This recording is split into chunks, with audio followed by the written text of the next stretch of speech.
Launch sequence activated.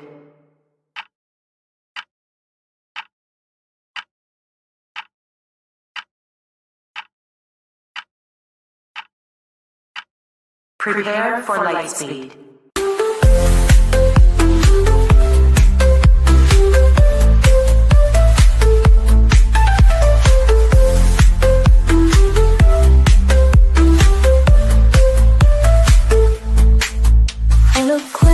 Intelligent, keeping the missing relevant with Mr. E, Mrs. E. Let's not forget the sweet and E, and of course the best Grand E, unraveling these mysteries.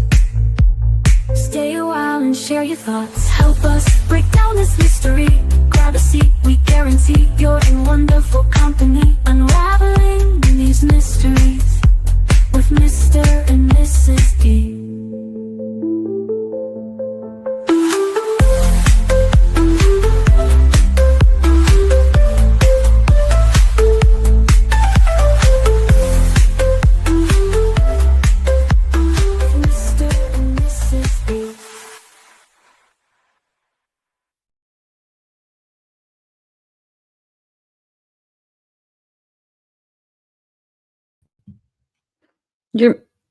You're muted. You guys are muted. All right, I think we're good there. Yes. Welcome in everybody to the Mr. E Crimecast weekly news. I am joined today by Mrs. E, of course, and Mr. E, and our guest Auntie. Good afternoon, everybody. Thank you for being here. So we're doing something a little bit different today. We are, if you weren't with us last night, we kind of announced it, but we're going to start doing a weekly afternoon roundup of true crime that's gone on in the week. Go over some of the top stories, some that kind of slip through the cracks that we think deserve some interest, and have a little discussion on these. We're thinking these will probably be about an hour to 2 hours when we do them, and we'll do some deep diving on some we'll just kind of discuss for maybe 5-10 minutes. But we just think this might be a new kind of different, interesting way for us to approach these topics, and because there's a lot of stories that we want to get into, and really haven't, we haven't had the ability to do so. We may not want to spend 3 and 4 hours on a live stream, but I think they might be interesting topics for discussion. For 15 minutes or so. So that's kind of the thinking here. Well, we've got a lot of folks already here, so I know this is an unusual time for us, but we appreciate you being here. I saw Hey Jude and Dreaming of Blue Skies and Real Me Too, some of our wonderful mods. We appreciate you joining in with us. Nicey Marie and Roxy R. Good to see you all here too. And we'll get to this in a moment, unless you've got anything you want to add, Mrs. E. I don't even know which one we're going to start with. I've got so many tabs and things ready to go. Well, we had a Show Poodles. I believe Show Poodles was already a member, but Show Poodles has renewed their membership. So thank you, Show Poodles. We appreciate you so much. And then also, Hey Jude says, prayers for the E family. Thank you so much, Hey Jude. Look at that sweet picture of Summer she has on. And Hey Jude's been a member for 6 months. That's awesome. Thank you so much. We appreciate you. Oh, and Tai Bay Lux is here, and GTO guy, it says we're getting spoiled. I know. We were up late last night, guys. Yes, we were. Later than I wanted to be. So we were up late last night. Hi, Joanne McNeil. I see a lot of people who were here with us last night. Awesome. So we're trying some different stuff, and later on we're going to have a kind of a special announcement. So please stay tuned.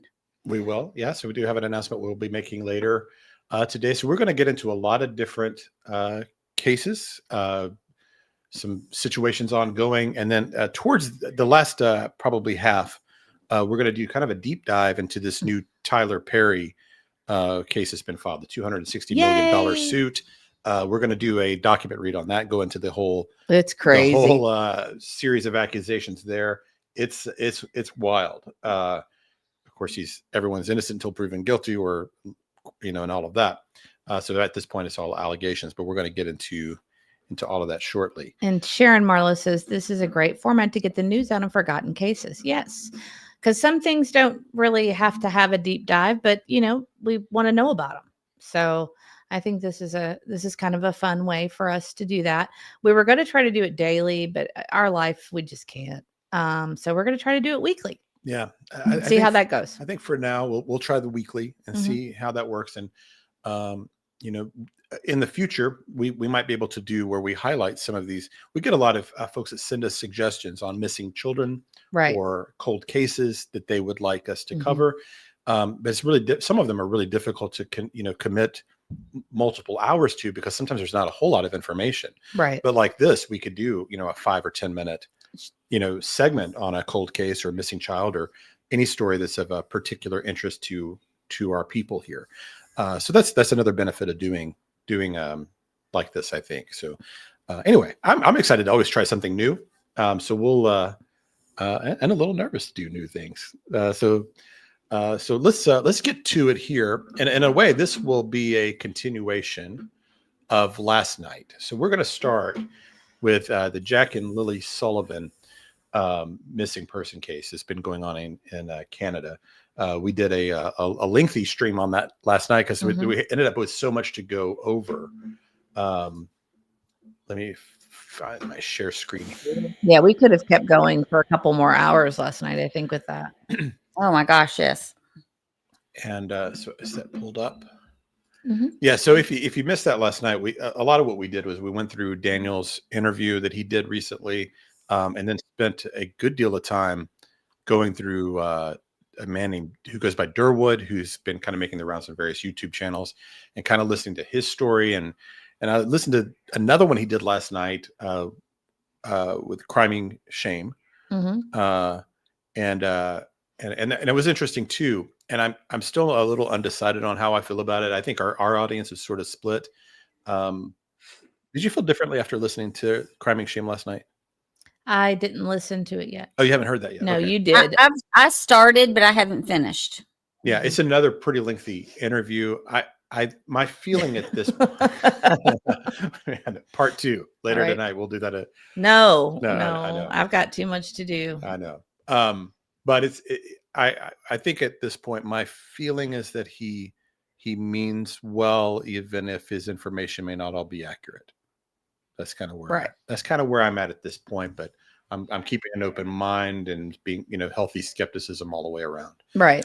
I think a lot of it is his own speculation. And like I said, I don't think that he necessarily is wrong. I just think he believes he is right.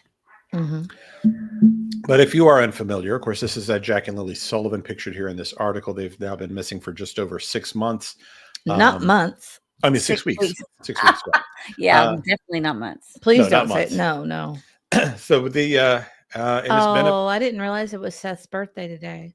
Oh, is it? Yeah. Hey, Jude says it's Seth's birthday. We will have to send him a text. Thank you for letting us know. I was just thinking about texting him. I today. was too. Yeah, just gonna kind of be That's like, hey, so man, just wanted weird. to check in and see how Yeah, you're because doing. we haven't heard from him in a long I know. time. I know it's been a bit. I'll do it right now. I'll text him and wish him happy birthday. Thank you, Hey Jude, for letting us know. Yeah, thank you for that. All holidays when you've got a missing child like Seth does, of course, are Well, I'll Of just any tell type. everybody. We talked to him, we called him on Christmas Day, to make sure he was doing well. Got to be a difficult day for him. So we thought, Yeah. that would be nice to speak with him that day. It's been a couple of weeks since we've heard from him. So, Yeah. Yeah. I'm going to text him right now, though, while you're talking. But all those holidays are tough until he comes home. And so this article is kind of a recent update on Jack and Lily. And who brought this to our attention? That there was a it was a fellow in our chat last night. Was it Rod? Was it Rob? Rob. well, thank you to Rob. Rod for or Rob? forwarding- I don't remember. I can look real quick. But thank you to Rob for forwarding this article to us, because this was some information we were unaware of. Now, the big news from yesterday with Jack and Lily is that there is now a $150,000 reward for information leading to, I'm assuming, arrests or the discovery or location of the 2 children. So that's, of course, a huge reward offer. And in this article, This says Paul. So Oh. I don't know. Paul. Okay, Paul. We're all- Hey Jude said Rod. Oh, I don't know. Well, whoever it Direct. was, thank you. It was, yeah, I think it was Paul. So this says, second paragraph down, and who am I reading here? The Globe and Mail is the source. And second paragraph in it says, Scott Armstrong, Nova Scotia's Minister of Opportunities and Social Development, confirmed in an interview that the agency had a file on the children prior to their disappearance, but said it would be inappropriate for him to discuss the agency's findings. With Jack and Lily still missing and a police investigation underway, it's not the right time to dissect the agency's prior involvement, Mr. Armstrong said. We have no idea where those kids are, and we should be focused on helping them and finding them and supporting this family, he said. Asked whether a review has been ordered into his agency's prior interaction with the children, he said, as minister, I've seen a report. I'll talk to that. I've personally seen the report. I asked for it. He said, I'm aware of how our department was involved in this. He added, I think we should be focused more on those kids than we are on looking to blame somebody. Mr. Armstrong said there may come a point when the agency's involvement with the children is deserving of more scrutiny, but now, 7 weeks into their disappearance, is not it. Sorry. What was That made me sad. what? Did it 7 weeks? No, it's Brian Wilson's birthday and he just passed away. Oh, did you not know? I didn't know. That makes me really sad. There have been a lot of celebrity passings just Yeah. recently. Yes. Really a Yes. lot of them. It made me really, really sad. But yeah, that's a terrible one. Underrated legend with Brian Wilson. Underrated musical And genius. talent. Yeah, Yeah. he really is. He really is Underrated. underrated. And you know how I feel about the Hey Jude may not realize that the Beatles are my favorite.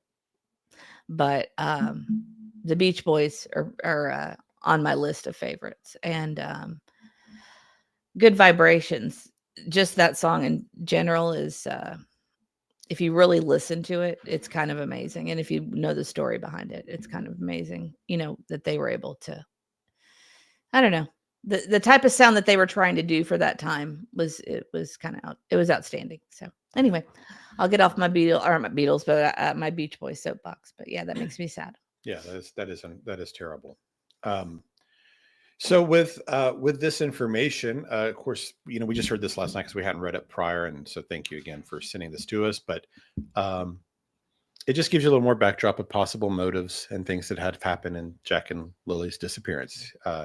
If you're unfamiliar, of course, the children lived with their biological mother, a stepfather, and on the property was also the step grandmother and a uncle. That lived the latter both lived in a kind of like a trailer on the property. And so is that relevant? Is the agency being involved part of the story? We won't know, but it's just something to keep in mind. It's all part of the backdrop there. Any thoughts on that before we go on? I thought it was interesting. He said that the reason they went into the home was from a report from someone at the school that was concerned about their developmental delays. So not necessarily, doesn't say about their home situation, but more a concern about why they had developmental delays. This article says that? Yes. If you go down to where it says Daniel Martell, you've already passed it. Okay. Daniel, it's that paragraph that starts Daniel Martell, who was in a common law relationship with the children's mother and was living with them when they were missing, told the Globe in an interview in May that a social worker with the Child Protective Services visited the home several months ago. The visit was prompted by concerns that they had been relayed by someone at the children's school and related to their developmental delays. And that is from Daniel, that information's from Daniel, not from the social worker, but I'm kind of surprised that would be a reason that they would visit the home. Not necessarily, but more just welfare is usually why they visit the home, not because there's delays.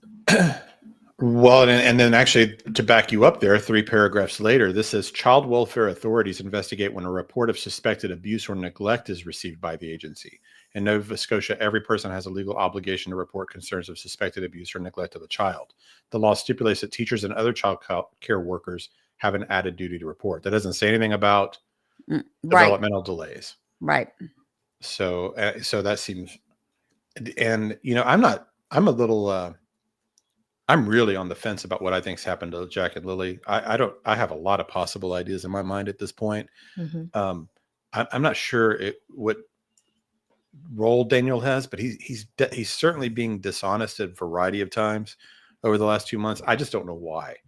I don't know if he's hiding something else or what. But this seems like actually another likely instance of him being dishonest. Because Yeah. I Or would be very at least deceptive. yeah. I think so. So that's interesting. I'm glad you caught that. Because I was just looking for that quote from the Well, it's secretary. I mean, if a child has significant delays, that could warrant concern in the Mhm. home, I guess. But I would say typically it would be more to neglect going on, and physical issues that just like it says, they investigate suspected abuse or neglect. And just because a child has a learning delay does not indicate neglect. So that in No. it, that's kind of deceptive. I think that he's saying that that's why they visited. Right. Yeah. So Yeah. so I We've want had family members with similar situations where there's absolutely no neglect, but there's still a developmental delay. Sometimes that just happens. So did this work? Did this share? Okay, good.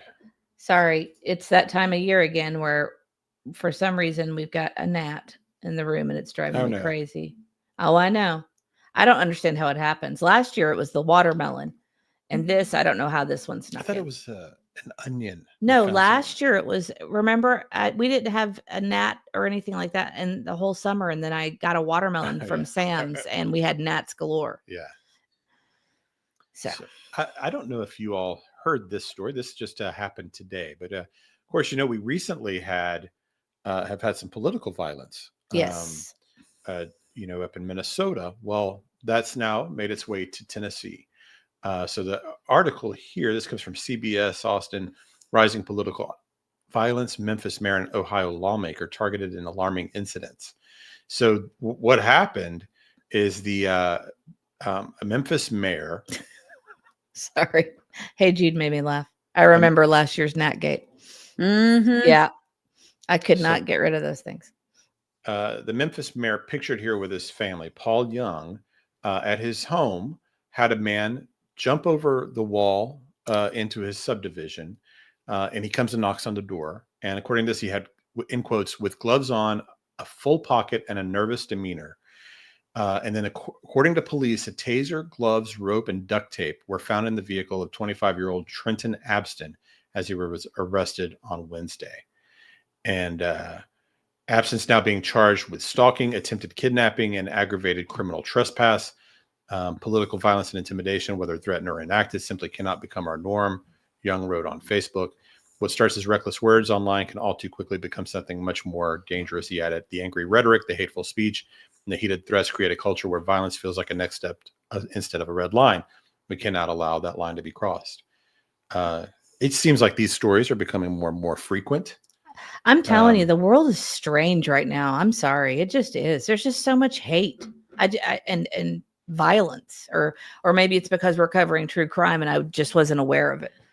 I don't know, but it just feels like it's just everywhere. Yeah, I think the rhetoric leads to this, and so you have these unhinged people, Right.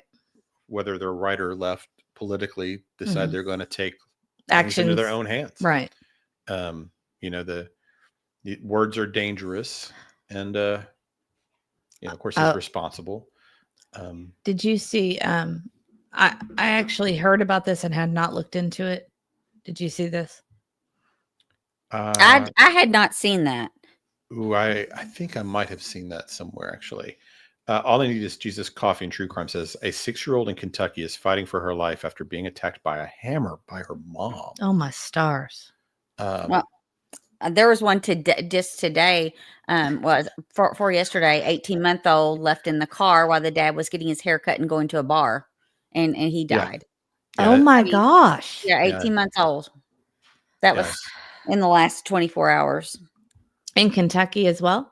No, that was in Florida. Oh, okay. Oh, wow. Yeah, I didn't pull that one up, but I can if we wanted to talk about it. Well, hello, I saw that earlier. Marlena. We haven't seen Marlena in a long time. Hello, sweetheart. Nice to see you. And Hey Jude says, try those Zevo bug traps and we'll get you a sponsorship. No kidding. With the gnats. Those were the ones I was trying to get you to get last year, the Zevo. They I sell went them. to go get them at Sam's last year and they were sold out. And I just, didn't They go probably further. have them now. Yeah. They had them on sale or something and they were completely gone. Mm-hmm. So. And then Leslie, thank you so much. Leslie sent us $1.99. I think it's a super sticker. Hold on. I'm Thank eventually you gonna so much, get. Oh, it's a Leslie. super chat. Oh, she did it twice. Thank you, Yay. Leslie. That's so sweet of you. Thank you so much. We appreciate that so much. It does help us keep going. We appreciate that. It looks like they've got the body cam footage of him being arrested. Oh, is this Here. the hot car? Yeah, that's the hot car guy. We can play this. Oh, It's horrible. it is.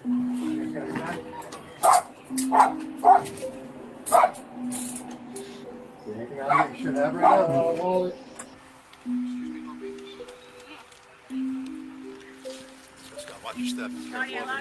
Love you guys. Down the road.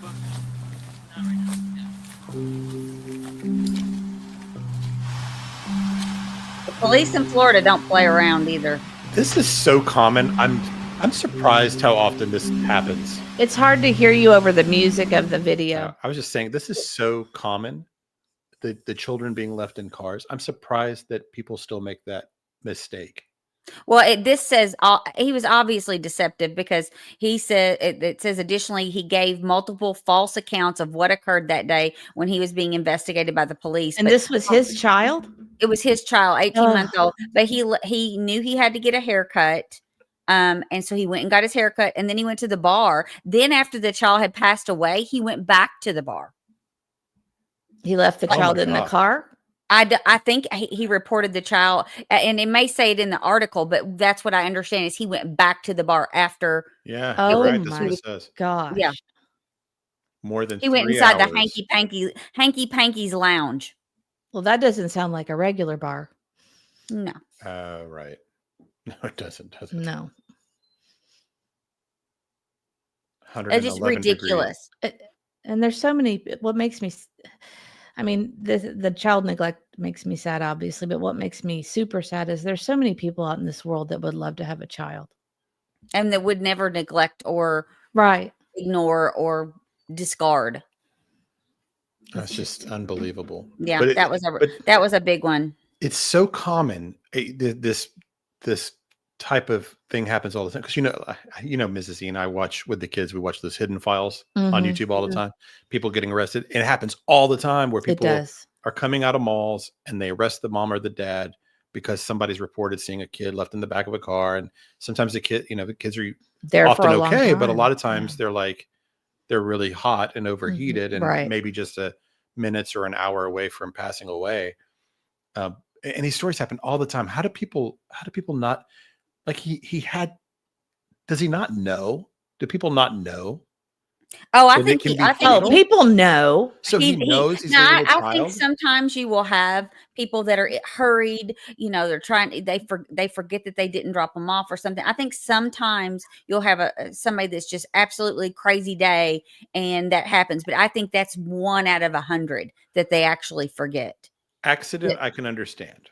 And More than I the new can- cars, yeah. the new cars have technology that'll say, is there a passenger in the back of your car, or check your, Oh, really? they have like little warning things on new vehicles that'll tell you to check your back seat or something like that. And what she was saying is right. There are times when you're a parent, especially with multiple kids, that you can forget. Sure. I remember dropping our oldest off at therapy, and our youngest was asleep in her car seat, and I went in for 2 seconds, and then I had forgotten I had even brought her with me, and I felt like a terrible parent. And it was 2 seconds. It was not long, and it freaked me out. And so I became very hyper aware of making sure that I walked to the back to make sure because I was frazzled. She was a newborn. Yeah. And I was just frazzled and having a child with special needs, I was distracted and I'd forgotten that I even brought her with me. But it scared me so bad. I literally dropped him off inside and walked back out, and she, was sleeping in the car, and I'd forgotten I even brought her. So I understand that those things can happen. That I can understand. Yes. Yeah, this guy didn't forget. But after that it just took that one time for me to be hyper aware and make a point to, when I got out of the car, every single time I would go to the back, the next door, and make sure I did not have another child with me. Right. So, and if you'll look on your text messages, I did send you the link for the article about the lady with the hammer in Kentucky. I mean, do we want to? It's definitely talk about it. Sure. Well, that's not the tech. He needs it for the computer, so I'll have to move it over. I'll have to send I'm sure I can pull it up though. I remember my parents seeing when I was a kid, seeing a lady drive off with the baby car seat on top of her car. Oh my gosh! You're putting stuff in, you put the baby thing on top, you get in your car and leave. And fortunately, she hadn't driven very fast. Somebody was waving her down, and it was okay. But absent-minded kind of things, accidents could happen. I was just thinking more in terms of there's a lot of these kind of stories where people go, I'm just going to go to the mall, and they're in there for 2 hours, and they come out and their car's off with the windows up, and they've got a toddler, or you just go day drinking for hours. I saw people at a casino. Remember that one? Yeah, we saw one at a casino. We saw another guy get a haircut too on one of those. So it's just in Florida, they have a law that you can't even leave your animal with the window cracked in the car and with the car on. You cannot leave your animal in the car unattended. And I believe it's the same, it should be the same thing with children. You should not even be able to leave them to do anything but maybe pump gas where you don't leave the outside of the vehicle. You're still pumping gas or whatever, but there's a rule. You cannot even leave your dog in the car. You and I both do this. We never leave our dogs alone in the car. We always, if we're going into, like when we're traveling with the dogs, we always have to go to Buc-ee's. We always have to go to Buc-ee's. Yeah. Like it's just a grant. We have to. It's just a thing with our family. It's a given. It's a given. We have to get those chocolate parfaits at Buc-ee's. And if I pass by and don't get a chocolate parfait, I'll think about it for days. So we have to stop. Anyway, no, I'm kidding. The kids love going. Big E always thinks that's time to get a prize. So we call that his tax for going to Buc-ee's. Big E tax. Big E tax. Yeah.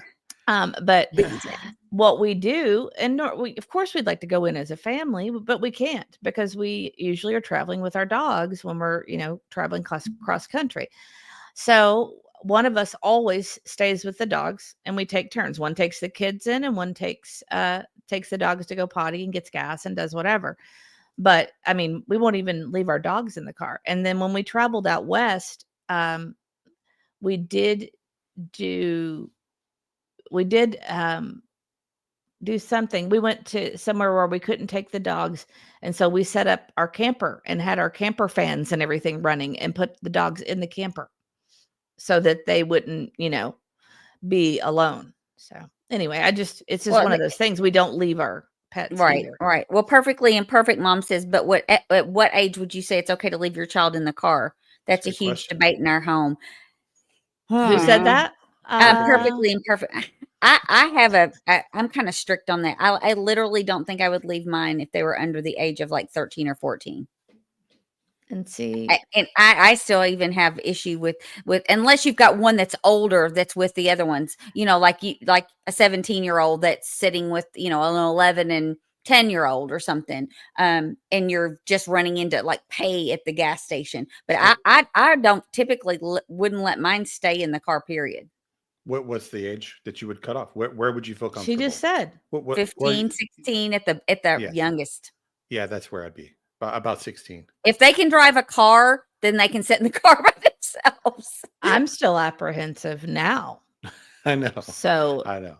I get that. I get that. Especially different states and different levels of crime in the area. I mean, where I live, typically, I don't think I would leave my child in the car ever. And I think I might feel differently, boy, girl, too, a little bit. Well, I was going to say with our daughter, I'm not sure I would ever leave her alone in the car. No, I don't think so. I'm not sure I would either. I don't even think I want her to drive a car. There are just stories of people targeting Right. young teenage girls in gas stations. Especially gas stations. When they go in to use the restroom, Mm-hmm. 15, 16, 17-year-old girls often have been abducted that way. Right. So in that situation, if I were traveling with our daughter, even if she's like 16, 17 years old, we're probably going in together. Yeah. I mean, I don't even let the kids go into the bathrooms by themselves. Where my son at that age, I'd probably be all right if he stayed in the car. Because I just wouldn't think he'd be a target. Right. That'd be my way. Well, think about it. I mean, really think about it. Even whenever we're doing anything, we don't let anybody go. There's always a buddy system. Yes. Especially with the kids. Now, the mom and dad can go to the restroom by themselves, but nobody else can. Right. Everybody's got, like, if our daughter has to use the restroom, I'm using the restroom. You know, if our son with special needs is using the restroom, one of us is going with it. Right. Well, let's move on. So sorry, we're talking this one to death. Glam Geek asked, "Did I create a cure?" I read something and I was wondering if that was you. And no, I have not created a cure. A cure. A cure. I don't know. This is the first I've heard that one. But a cure for what? Well, I haven't created any cures, so I don't. But I thought thought I'd answer. A cure. The Cure. Like the band? No, I think I'm just kidding. I'm just joking. Perfectly Imperfect says we have a 12 and 13-year-old who argue they are of age to stay in the car. If I'm just paying for gas or grabbing something less than 5 minutes where I can see them from inside, I'll let them stay in the car. Well, I mean, that's fair. Well, and keeping your eyes on them the whole time is a whole different thing. Like if you're going in the bathroom and your eyes are not going to be able to stay on them, that's different. But if you can still see them and you're going in to pay, and you can stand at the counter, pay, and you've got the keys and you've got them locked in. Well, here's a funny, just real quick. We were camping over the weekend and we had to run back home. And it's about a 30-minute drive from where we were camping. And our daughter wanted to stay. And we said, no, you're not staying alone. Everybody else is going, you're going. Yeah. There's no way. And there were people with us. We had friends camping with us, but there's no way I'd leave her alone at a campground by herself. No way. So Nice. Marie says, I lock my doors at gas stations while pumping gas with the keys in hand between my fingers. You know, us true crime people may not be the typical group. We're probably way more cautious than your average person. You probably don't even know this, but Nicey Marie, I do the same thing. I always, Aunt E taught me that years ago about putting the keys between my fingers. Mm-hmm. And, oh yes, I do that too sometimes. Actually, if I'm in a garage that's shady, I do that. What she's talking about. I don't think we have any keys handy. They were here earlier. Are they in your pocket? No. Oh, I guess I moved the car. But like, holding them like in between where you've got them. So if somebody comes at you, you can jab them like that. Yes. Where you create a weapon with your car keys. Yeah. Somebody taught me that tip years ago. Maybe Mrs. Was it you? No, I was going to say, but with me, I've got to conceal and carry. So I'm not too worried about myself. You also have Granny. That's true. She's rough and tumble. Yeah. Norma Poe, welcome. Welcome to the Crime Dogs. We appreciate you becoming a member. That's awesome. We are going to do members only really soon. So that's exciting. And then Marlena says, I'm a worrywart. I had an argument with my 24-year-old daughter the other day because she took her mace off her keychain. We live in San Diego, too close to the border. She put it back on, though. Well, yeah, I would agree with that, too. I have my mace still from college. Pepper spray is a great one to have. One of those little shock things that you can basically give them electric shock. That's another great thing to have. Glam Geek says it was a cure for their son's rare condition. No, that wasn't us, but I sure would like to find. I would like to find a cure for our son's condition, but no, it wasn't us. No, it wasn't us. But congratulations to the people that it was. That's great. And yes, thank you, Norma Poe, for joining. She just became a member, so we appreciate that. Okay. No, you're not holding up anything.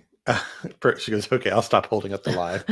No, everybody knows that we tend to get off on other topics. No, I mean, I think it's sort of the way we kind of like to do true crime stories. Actually, is kind of, I like to talk about stories that make me think of other things, right? Where we can either learn from them, there's a mystery from them, it relates to something else, or we can problem solve.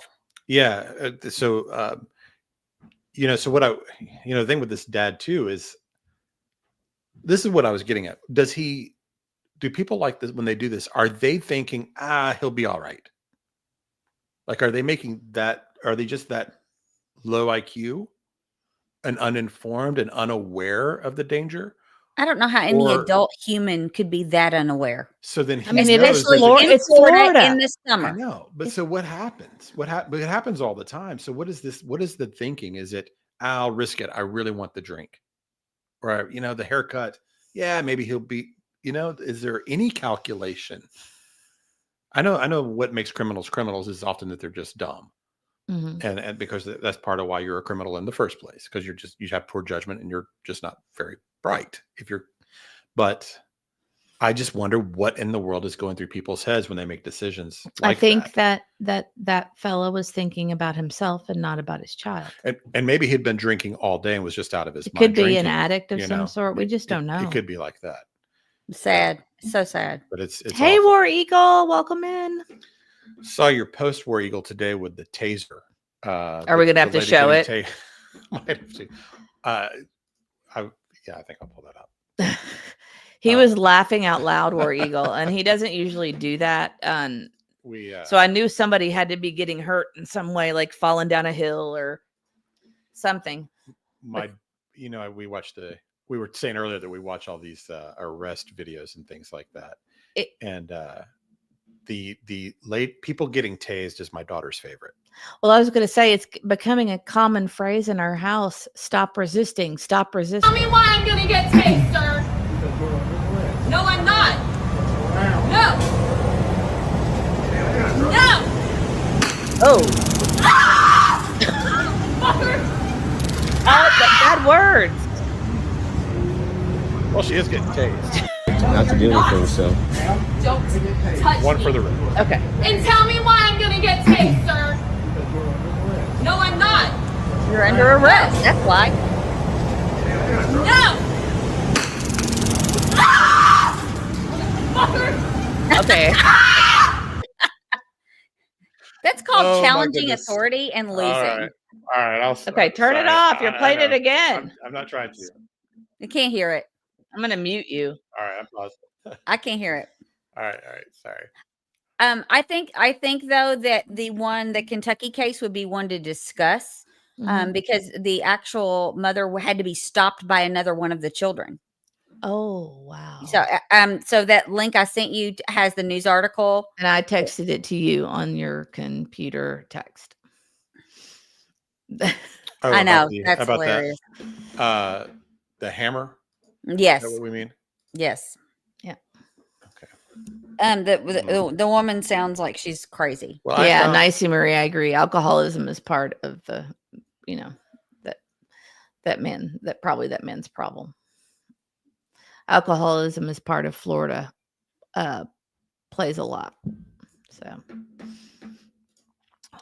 yeah. So yeah, no joke though that's becoming a regular thing in our house where we say stop resisting. I mean, no joke. It's a common phrase in our house now. Let's see. I think we're sharing here. Do we want to hear it? I don't know if you want to hear it, but the article that was attached to it, the news article.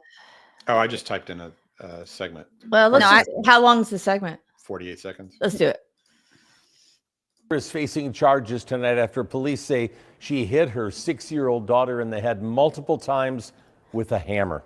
40-year-old Zainab Abdi is charged with attempted murder. LMPD says it responded to a call at a home on Wilson Avenue around 12:45 p.m. And when they arrived, they found the 6-year-old girl suffering from multiple skull fractures and brain bleeds. Police say Abdi Oh my God. told them she frequently becomes extremely angry and has difficulty controlling herself. She told police she didn't know how many times she hit her daughter with that hammer. When police interviewed Abdi's son, he said that while restraining his mother, she said, "Let me finish her," talking about the victim. Oh my The 6-year-old is gosh. currently in critical condition at Norton Children's Oh Hospital. my God. Is that not Facing horrendous? charges- That is awful. And, Yes. That would be reminds me. It kind of reminds me of the case near you guys Piper. with Piper. Yes, that's what it Mhm. reminded me of when I read it. Well, like I said, I mean, I know, the world may not care about that story, but I really care about it and I want to cover it. I really care about that. the Piper one. Yes, Yeah, Brandy yeah. Elliott. It really, But this reminded me of that Right. kind of fury and anger, and I thought it was horrible. ri- Thank you, War Damn Eagle. We love you too.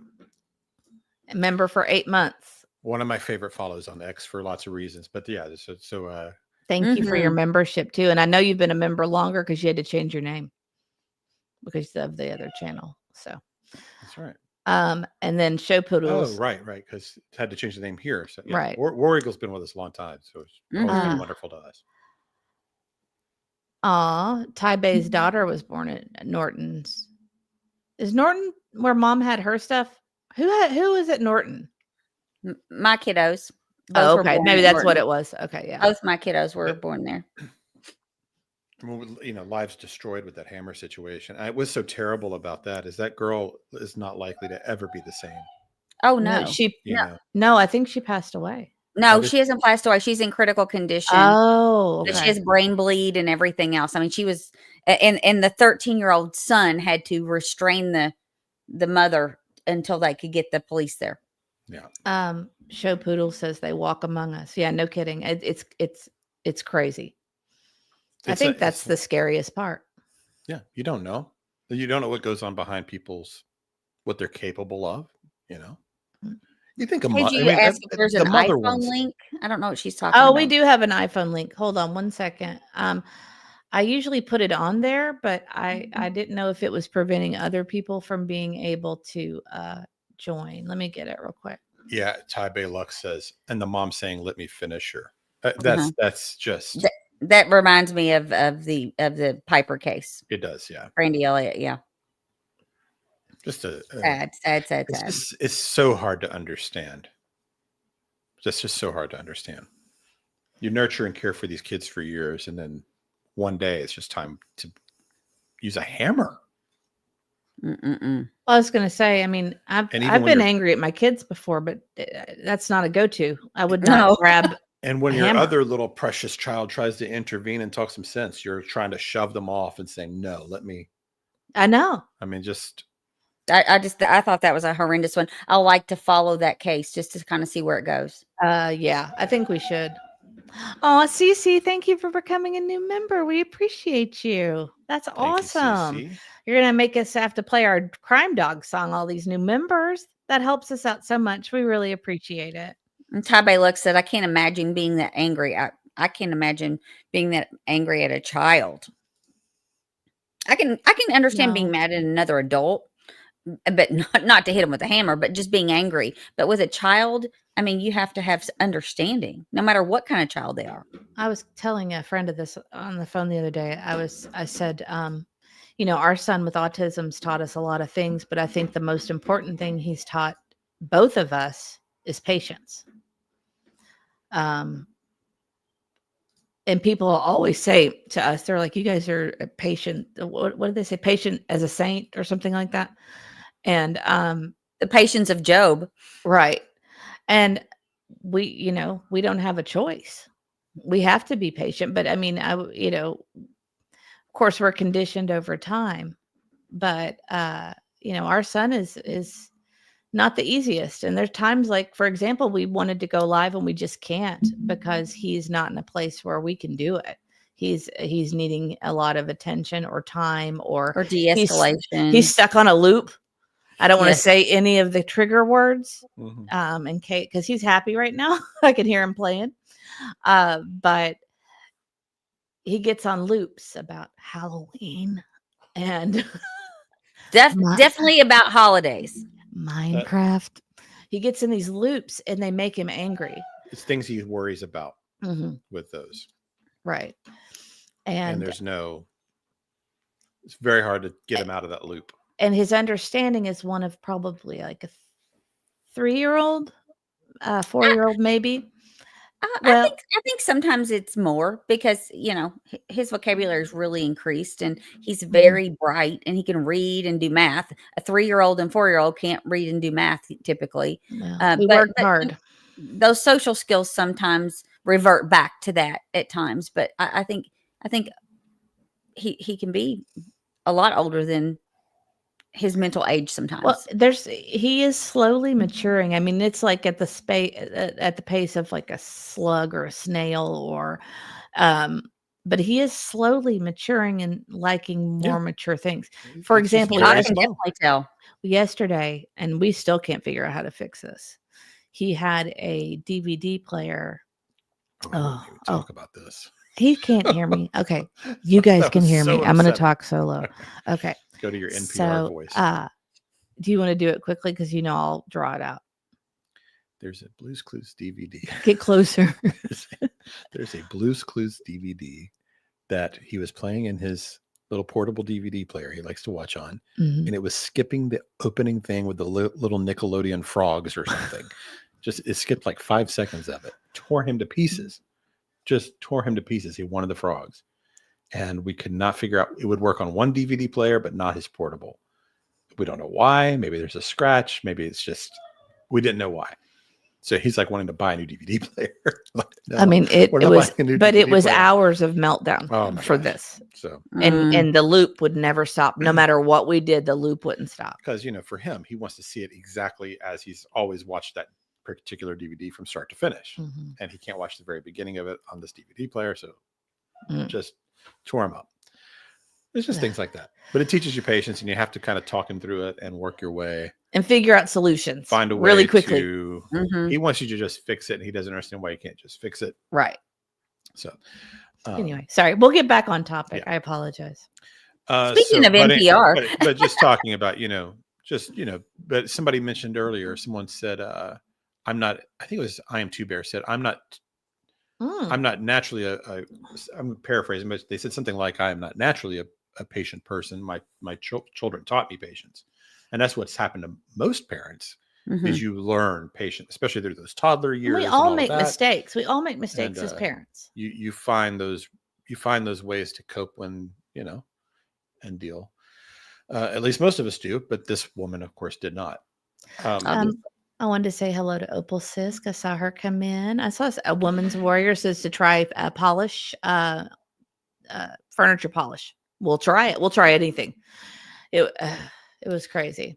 And I put this up, but I just want to say thank you, Shauna Butterfly Kisses, for being a member for 11 months with us, which is amazing. She says she changed her name and it let her. She used to be SS Butterfly Kisses. Yes. I remember. Because I still want to call her that. I do too.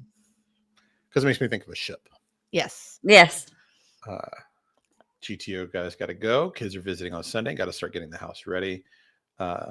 Sean Butterfly Kisses will continue. We'll report back to you. Let you know how we did. Yeah. But thanks for being here, GTO guy, and have a great time with the grandkids. That's awesome. I'm happy for you. So the next one we wanted to pull up was probably the biggest news of the week. Really is the Karen. Here we Reed go. acquittal. Everybody's gonna start fighting, right? Super controversial. I understand better now why. I've been kind of looking into it over the last day or two. It wasn't a case I really followed all that closely. I just kind of heard people talk about it here and there, and then I guess I was one of those that if I looked at the case from the beginning, I'm just assuming she hit him with a car.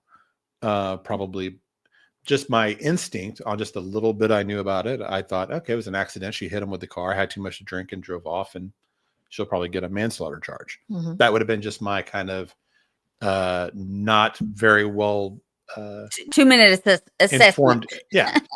Just an uninformed view of the case, right? And you kind of kept hearing about all these conspiracies and things surrounding the case. And I've heard there's lots of folks that I follow and read, and many that I really respect their thinking and are on opposite sides of this story. So Right. There are people people I I respect a lot. with different opinions. With on different this. opinions about this, and I have not been informed enough on it to make a educated,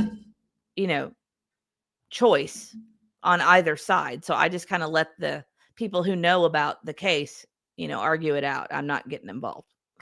So I kind of tried to look into it a bit to just see what the issues were. But anyway, she was, if you're not familiar, which most of you probably are, but she was charged with second-degree murder, manslaughter, operating under the influence, and I think See, leaving you're getting the in scene, trouble already. Yeah, I'm just saying. That's kind of how you perceived it when you read about if it. I had to guess, Especially when the media portrayal of it during the first trial. I did follow the first trial, and they really made it sound like she definitely hit him. See, that's stuff I didn't know because I haven't really been keeping up with it. Right. And that's where the layers of this case come in. There's so many layers and conspiracies and things that went on with this case. Mhm. It would have been very similar to that Murdaugh case. You know how there was just so much. This one is very similar as far as all the layers. And I don't know if you all have seen this or not today, but some of the witnesses actually did a news interview yesterday. And I haven't gotten to watch it all, but it was very interesting. Well, heck, we probably should have followed it then, huh? looking back, yeah, because We should have. I've We watched should have. some clips just from various testimony. It was an interesting trial. If we had followed it, it would have been you just don't know though. Sometimes trials really not, it can be kind of dull, but this one was actually had a lot of really big turning points and moments that were kind of explosive. But anyway, she was acquitted of everything except for the operating under the influence, which she's on a year, I think, probation or something. And it's very likely that the family will sue her where the bar is lower to prove your case. So she's like, who knows what'll happen, but she may lose on that end. But, if you're her, you're feeling like a major victory that you're not spending the rest of your life in prison. One thought I'd had about this just from early on that I really haven't, maybe other people have expressed. I know there's a lot out there about this. I just haven't heard people mention it. But the second-degree murder charge seemed like overcharge to me. I don't really see how you could have ever proven in any convincing way that she deliberately ran him over with the car. I think your best argument would have just been to try to get a manslaughter charge. That was what you said immediately. Yeah. Yeah. I just never because in Pennsylvania or in Massachusetts, the second degree means that it's with intent there, that you, even if it wasn't premeditated in the moment, you were trying to kill the person is what it means. So I didn't really, that just seemed like an overcharge to me. If anything had happened, it would have been I don't know. Without some really strong evidence, I don't know how you could have proven that. Well, and I think a lot of people that watched the trial, especially the second trial, they just could not prove their case. There was so much reasonable doubt. There was no way, and they felt very good about it from the get-go because there was just too much reasonable doubt. I didn't realize you watched the first trial. So what's your what do you think that this was the right decision by the jury, or what? How do you feel about think if I'm a juror only going on what I hear and see, yes, because there was too much reasonable doubt. With the Murdaugh case, to me, there was no reasonable doubt. They had too much forensic data to make any other conclusion. But with this case, there was lots of reasonable doubt.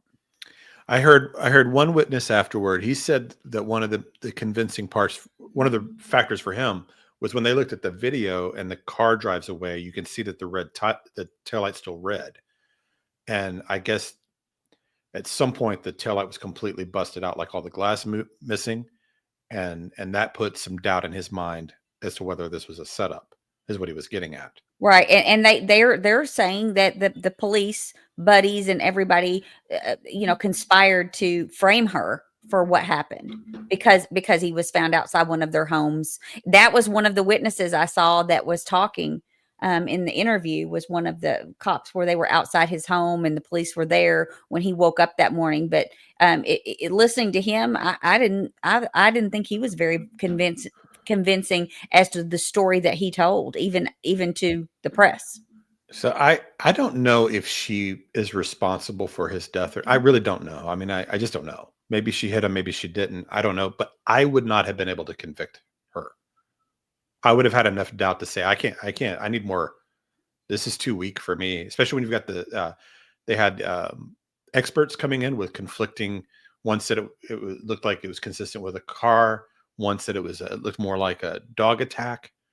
You had that there was a text message that somebody in the house had sent, or a search had done a search for how long does it take for a body to freeze. Yes, and this was a big one. That a cop had a text message that literally said, "Pin it on the girl." Yeah, there was a lot. There was a lot. Yeah. So, yeah, I kind of, let me see if I had some other notes here of, I guess this state trooper, Michael Proctor, was a problem because he made some of the derogatory remarks. I'm guessing he's the one that did that text. I hadn't seen that one yet. If you can watch any of these new interviews that they've done after the trial too, I mean, they're really mad and spilling it, and they wanted her to be convicted, and you could tell they I wouldn't be surprised that the witnesses didn't conspire as well. I don't know. It was a case that I wish we'd have gotten in on at the beginning, because it really turned out to be interesting and a lot of things came out. Yeah. See, War Eagle's one of the people that, obviously we respect War Eagle's opinion, and it was on that side of the argument that this was on Karen Reed's side.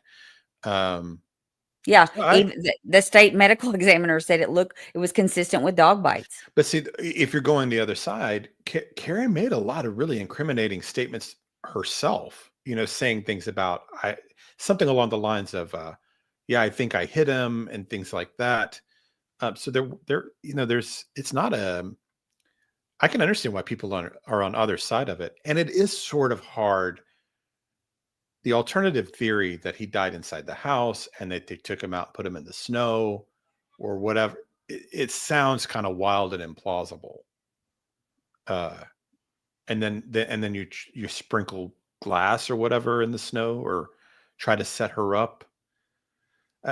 So both sides, there's some merit to either side of the argument. So I can understand why people are in different camps and why it's so controversial. And like I said, I don't really have a strong opinion about it, other than I think if I were on the jury, I would have acquitted her also. If I were different, it might have been the manslaughter. I could have been convinced to give her that charge, but I definitely couldn't have done second degree. No, and I think I don't feel, since I didn't watch, I only watched part of the first one, and I would just catch the kind of the daily highlights of the other one. I didn't watch it all the way through and listen, but I tried to catch kind of daily updates. But I just don't think there was any way. I mean, they returned a verdict in about 22 hours. So that's pretty quick. And they had a couple questions to the judge during that process that I think was very indicative that it was not going to be a slam dunk, and that she would not be charged. And that's exactly what happened.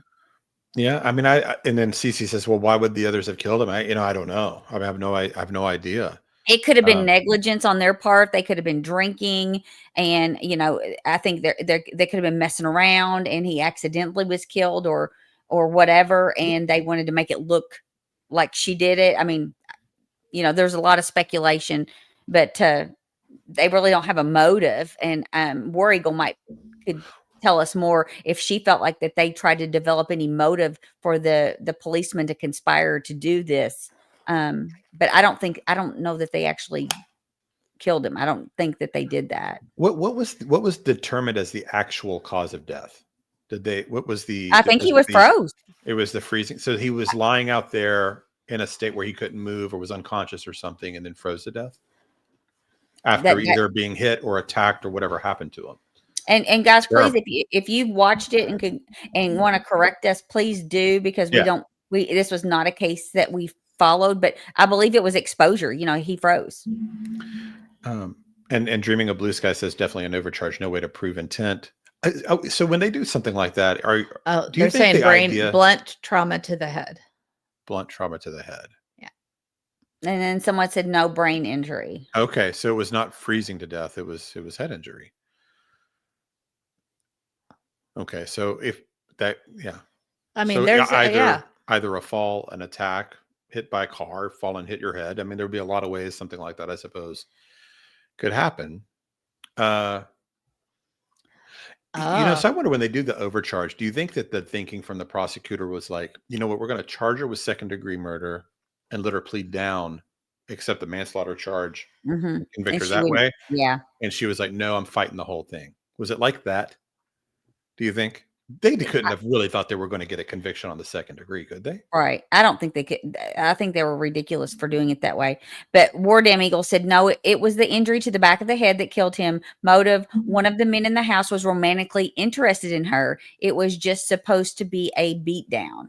And he died. I get it.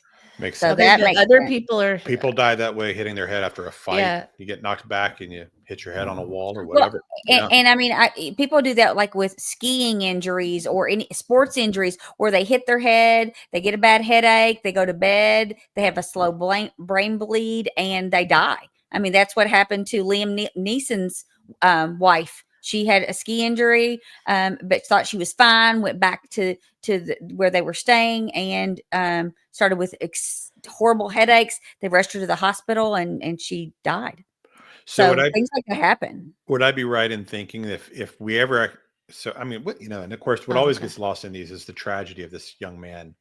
I mean, what was he, 30 something years old, probably? Yeah. If he got jumped or hit by a car, whatever happened to him, Natasha Richardson. It's awful. And his family's been through the ringer, of course, because they probably, I don't even know do they all believe she was guilty or not? I don't know, but I'm sure it's all very emotional. There's no closure here. They've got a lot of they either have unanswered questions or they have what they believe in injustice for their loved one. So that's terrible for the O'Keefe family. Well, and this would make sense as well. She said defense thinks it happened in the garage or basement where they have cement steps. Maybe he was pushed, fell and hit his head on concrete, and then they drug him outside and made it look like, what happened. mm-hmm. So it would seem to me that if this is ever going to, if he did not die because of the car, if the alternative theory is accurate, something like a fight or whatever, then the way that this could potentially get solved one day is for one of the many people that have information are willing to come forward and accept an immunity and testify in some way, right? And so they say he did not die of hypothermia. That I think that was just because the person had Googled how long does it take someone to, die in the cold and that kind of stuff. I think that's why everybody assumed it was the hypothermia that killed him, but it was actually the head injury. Yeah, like I said, we hadn't followed this very much at all, so I just didn't know. Dreaming of Blue Sky said, very sad. He was the guardian for his niece and nephew as well. Heartbreaking for all. Yeah, that's, it's just, there's always the ripple effect of, when these things happen, it affects so many lives. Well, and I won't really speak on it because I don't know enough about it. But one thing that we have discussed is that if there is a civil trial, it could go down like OJ sort of did. Right. That is some of the thinking. So I had posted a day or two ago, whenever the verdict came out, just asking what was the most persuasive part of the defense. And for most people that answered, it came down to that the injury. Mm-hmm. The injury wasn't consistent with the car. That's basically what most people thought was the most convincing part. Mm-hmm. Yeah. Miranda says there was no collision. Taillight was still red and body didn't show it was hit by a car or the SUV. Lack of injuries that would be expected from a motor vehicle collision. Because I was just trying to get a sense of what was going on with the story. I think part of the reason I wasn't particularly interested just in hearing it is I guess I sort of thought it was open and shut. Right. As far as Well, I tell you what, one of the things that's most impressive was the following that she got in the people that donated to her legal fund. I mean, she got well over $1 million donated to defend her, and it's been a 4-year battle, and I thought that was really impressive. And then at the courthouse, it probably was. I mean, there were hundreds of people there when they read the verdict. I watched all of that, and I mean, so many people in pink and supporting her, and the cheers when the not guilty verdict came out. It was crazy, and I was really, I mean, so many people there. Yeah, we could probably cover the civil case. That'd be fun. Yeah, what does this mean for Turtle Boy? He was facing a variety of charges for like witness tampering and some other things, I believe. Oh, he came out. He was one of the first ones out after the trial, put his hands up, and everybody was cheering for him. Yeah. So I'm sure, he'll, I just wonder, does that mean, is he still in legal trouble, or is he kind of, I don't know. I don't know. I know he was one of the main fundraisers for her. Well, he certainly feels vindicated today, I'm sure. Before Betty went back to court, I feel like he had a small victory himself. I don't want to speak on it too much because I just remember seeing him on a podcast and explaining, why he was being charged with various things and stuff. And it feels like that he won his case. Yeah. He won at least some, right? Yeah. But there were several charges at different times, I thought. Yeah. I know. And someone said 6 so far, Eagle says. Somebody said they just don't it's so hard to fathom that someone can be sued civilly after they're found not guilty. And it is very difficult to understand. But I mean, OJ was sued, and Ron Perlman and Nicole's family won, right? Yeah. Mm-hmm. So you can get some form of justice that way because the bar's lower. Well, I think this is what a lot of people are waiting to see if Seth Rogers ever does with Sebastian, is go with a civil suit. And I think at some point down the road, if he feels like the case is truly cold, it won't shock me if he does that, because there's a couple of reasons you do it. One, you just want some form of justice, but another, you can uncover evidence in a civil suit. Right. So it could, if he feels like he's being stonewalled by Sumner County or anybody, any situation like that, you can sometimes through discovery and such find text information that you as the parent or the aggrieved could maybe. And anytime in a civil case too, there's a lot lower threshold of proof. You just have to prove that there was some kind of intent or negligence, and it's a lot lower threshold. It's not like a jury trial where it has, if there's any reasonable doubt, you can't convict. It's totally different in civil, the rules and regs. CC says, I wonder why Seth does not pursue that. I think he's still hopeful that he's still hopeful. He's still busy trying to find him. Yeah. I don't think he's just at that point yet.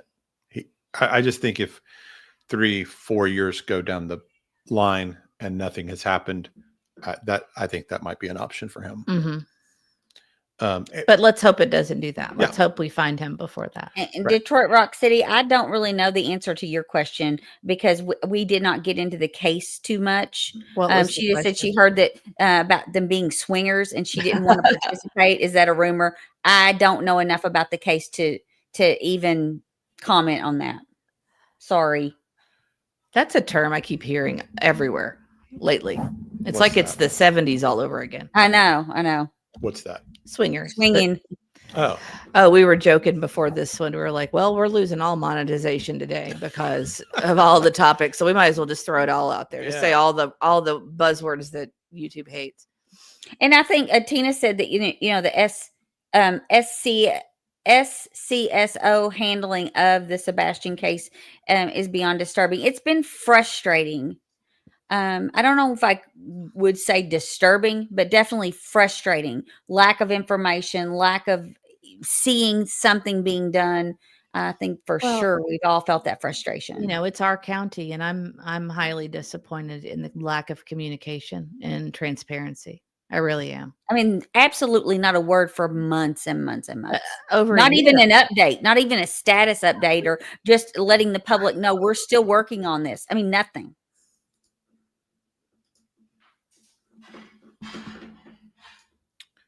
Oh wow. Kim French says the cops in my hometown beat me up at 21. I sued Ellie and won. Oh, our buddy's happy. See, you can hear him. Wow. I sued Ellie and won, and they were in the wrong. And this was in 2011. Wow. Wow. I mean, yeah. I mean, I'm so sorry that happened to you. Mhm. But I'm glad you got some justice there. And sometimes That's awesome. you know, and especially when you're going up against law enforcement, and they're the ones that Right.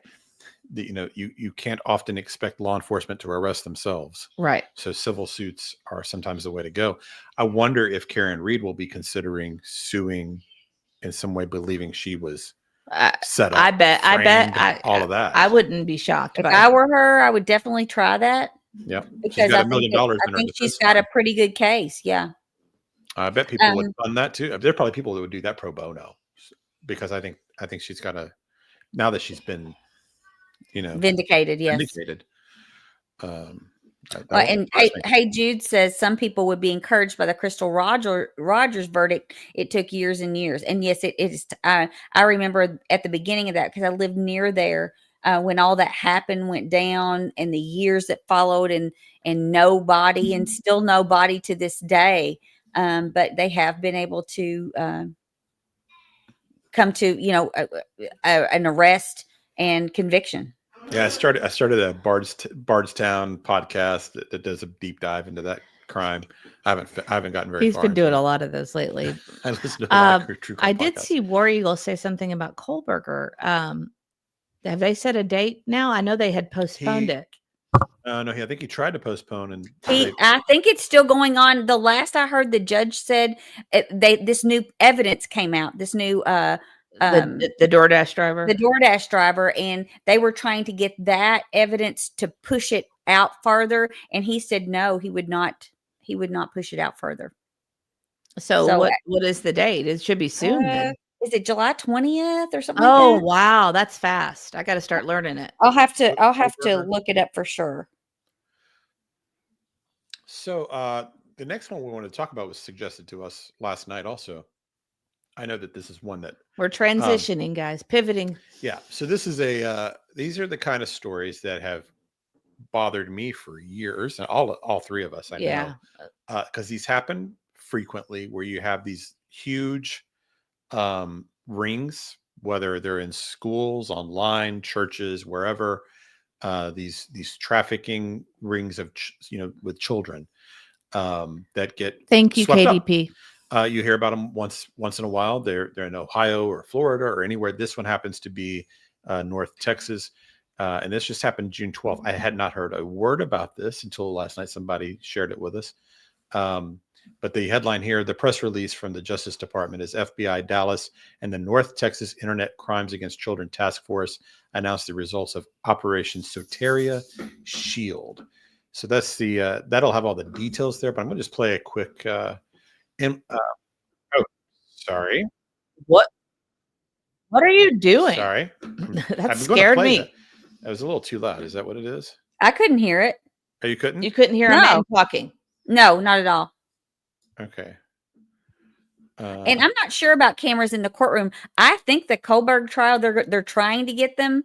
The media, I believe they're planning on that one. Weren't you? Oh, they're considering no cameras for Kohlberger? No, I hadn't heard that they were. I know that Kohlberger had requested it, but I think it was denied. But I'm not 100%. Well, I have to check into all it. that weird stuff that happened with who was it that got in trouble? The media that got in trouble for putting stuff out. Was it not Dateline? Who got in trouble? What case? In Kohlberger? Yeah, Dateline, I think, put some stuff. Oh, yes, it was. It was. But I'm pretty sure that they're allowing it. I think, Hey Jude, somebody said, and somebody said, yes, they are going to allow it. There will be cameras. If we can, we will. We'll do the same thing we did with Megan Megan Boswell. Boswell. That was a good I one. also want to cover, and I haven't looked at the dates on this, is the D. Warner. I was telling him. Oh, yes. That's a really interesting case as well. The one where the Cold Case Foundation came in and kind of Mm-hmm. solved it. So I'm interested in that It one was as well. leaked evidence to Dateline. Yes. Yes, they came out with the evidence before it was even brought out. I'm so thankful to have you guys in chat. Yeah, they're because great. they're the best. It's going to be January 27th of 2026. What is? D. Warner. January Mhm. 27th, 2026. And you got the August 11th date, right? For Idaho 4. Mm-hmm. And then, and I can't make all these promises, but in December, I want to cover Piper Elliott, Yeah. Brandy Elliott. Yeah. Yeah. That one just bothers me, guys. I can't help it. Well, we should have covered Karen Reed looking back. Apparently. Oh, yeah. It was great. There's some videos I've seen. You of know the what witness was stuff. going on, though, is that we were really deep, and we still are. With Sebastian, but we were very much, working hard to try to help figure out this case Yeah, it's hard to be hyper focused on more than one case at a time. One or two, like where you really, really understand the background. That's why I kind of like doing this format where we kind of briefly talk about something. Yeah. And if something is interesting to, our subscribers and chat members and everything, then maybe that's something we can do a deep dive into later of Sure. these little short segments we're talking In about. fact, if you're watching this on replay, if there are any missing children cases, cold cases, kind of under the radar stories that you think are interesting and would like us to highlight, just leave that in the comments after this goes up, and we'll go back and read all those. And especially, we are trying to do weekly, but we're going to try. Eventually, we're going to do kind of like little cold case here and there throughout those weekly segments too. Right. We have other segment ideas as well. And Hey Jude says, didn't Piper's mom confess? Well, yes, she did. But she pled not guilty. Yeah. So to her charges. We don't know what her defense is going to be, but I'm going to guess something along the lines of insanity. Even though it took her 20 minutes to walk from her house to the location. Yeah. It'll be something like that. So anyway, these trafficking rings get busted up once in a while. You hear about several of these a year. Oh, wow. Or actually you don't hear about them, which is Hold kind on. Nicey Marie also mentioned Stephen Stearns. That's another one. That's another one coming up. That, I'm not sure. The pretrial is set for July 2025. It was pushed back from April, but that was for the S crimes trial. But the homicide trial is scheduled to begin September 22nd at 9 a.m. in Osceola County. Osceola County. What is that? It's Orlando. That's Orlando.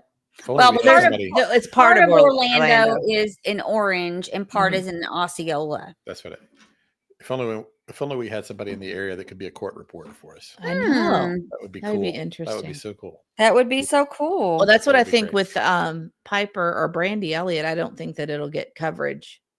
So one of us will need to probably go. Yeah, I doubt there'll be any kind of court coverage for that one. And it may not be able to be me based on what I've heard that she said about her daughter, because I might not be able to handle.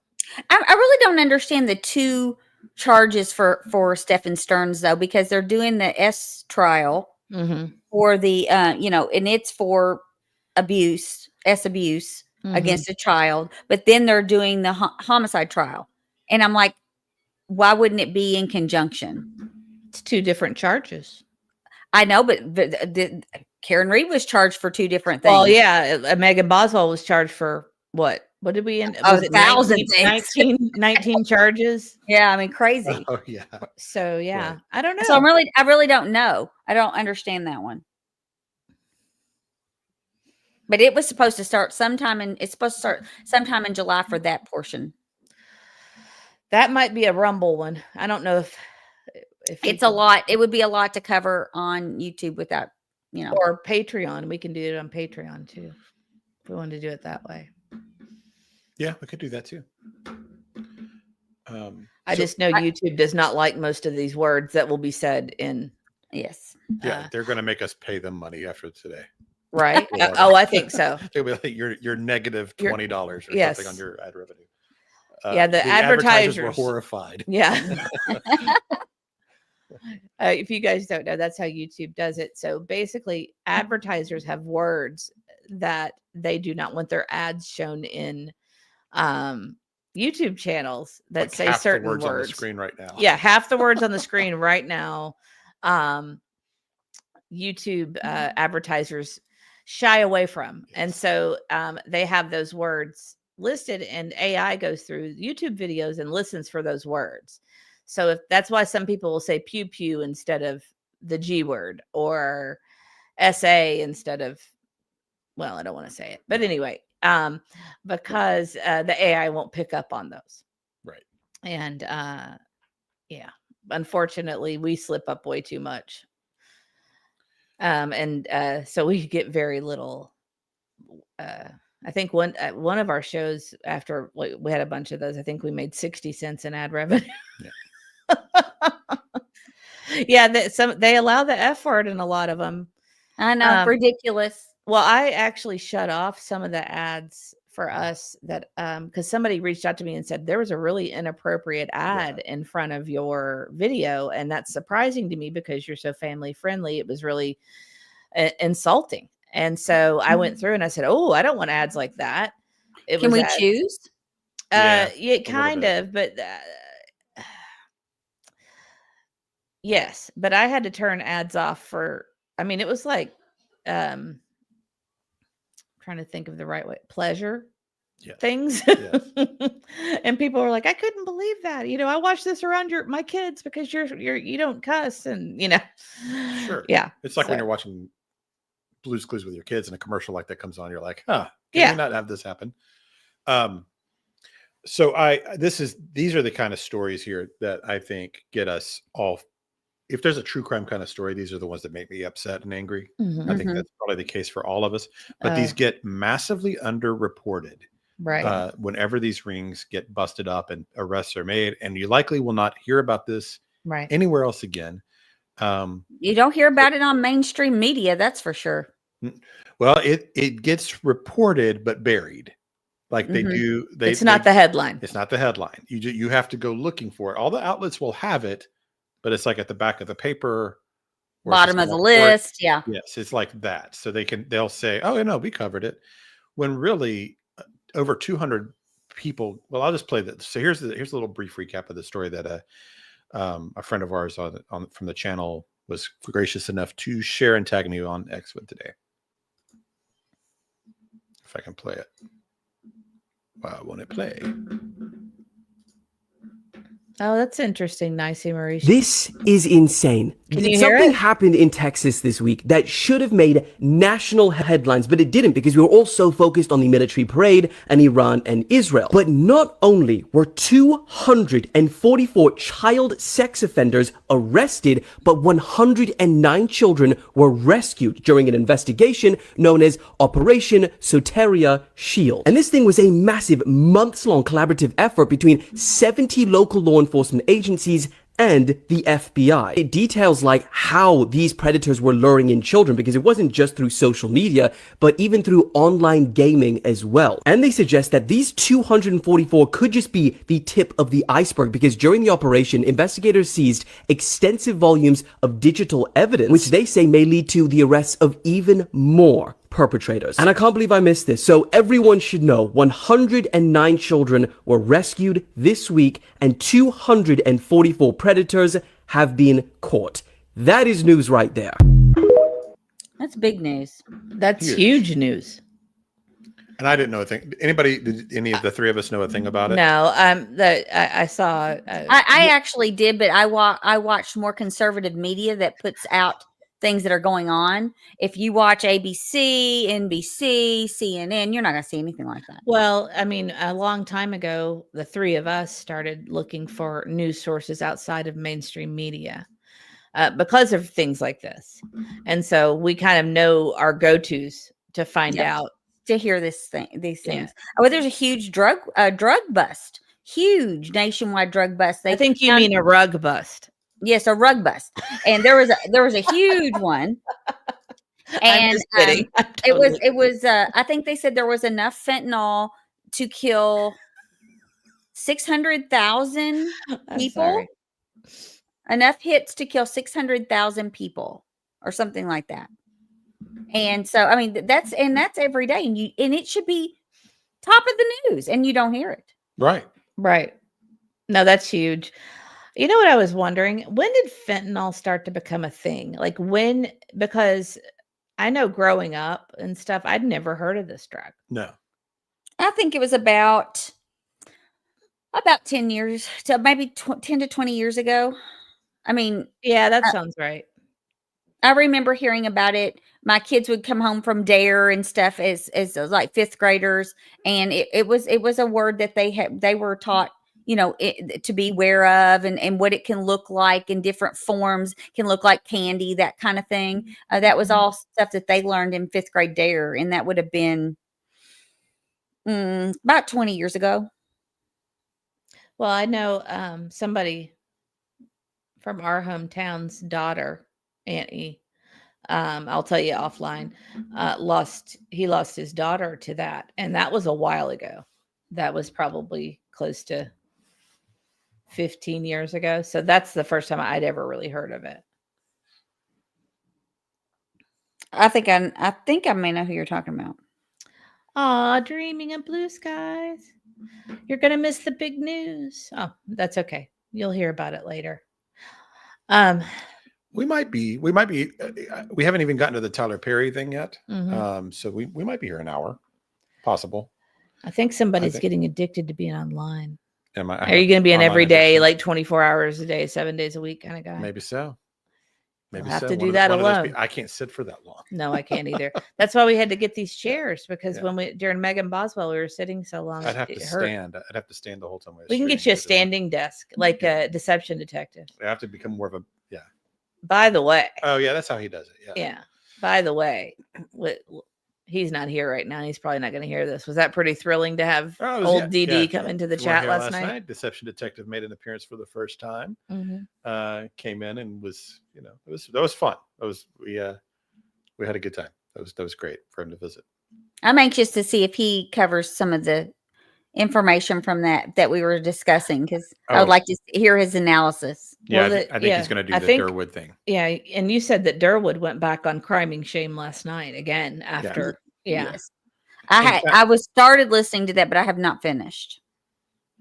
It makes a little more sense what he's trying to say, listening to it. But it's basically the same thing. But it becomes a little more clear what his theory is, which is, I mean, I know I'm jumping around topics a little bit, but back to Jack and Lily, what we did talk about earlier today. Mm-hmm. But he is essentially saying that she was trying to get the kids in one car, and that she was going back to the house. And when she got caught by the grandmother, which she didn't anticipate seeing, she was going to grab the baby and leave, or prepare to leave, or whatever. And when she was caught by the grandmother, and then Daniel comes out, she panicked and said the kids at first were abducted. And then when she realized that story wasn't making sense, she said, well, actually, I think they probably just ran away. And well, so if Daniel knows that, if Daniel knows that that's what she did, then why hasn't this been solved? Well, sorry, we don't need to get. I have an answer to that. Okay. That could be the reason is that he's still trying to reconcile with her, because he has a baby with her, and supposedly he was very much in love with her, and he's trying to maintain her story in order to kind of win her back over. I know he's tried to reach out to her, try to get in touch with her, and he hasn't been able to, that kind of thing. Mm-hmm. So I think that could be a motive for him not to share that information. That's kind of what I think the story is. I think that's what they're trying to. Detroit Rock City says the first time I ever heard of it is when my son overdosed. It was called a hot hit, and that was a mix of H mixed with fentanyl. We found out after the autopsy. Detroit Rock City, I'm so sorry. I'm so sorry. And that happens so frequently. I have a friend's nephew that happened to as well. Same thing. It was the exact same type of thing. Uh-oh. Terrible. Water it up. Yeah. That was 12 years ago. I'm so sorry. But I think it's been, I want to say, I remember hearing about it when my kids had Dare. So that would Yeah. be about 20 years ago. It makes sense from Daniel if you're thinking of it as he's trying to hold on to his family. Right. He wants his wife back.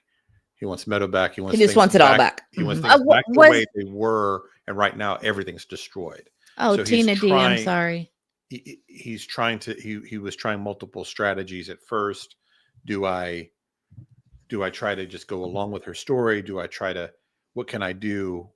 And that's why there's been all this shifting stories from Daniel. Mm-hmm. That's the. Was theory, it your I think. understanding, also when as listening to that Child Protective Services has taken Meadow from her?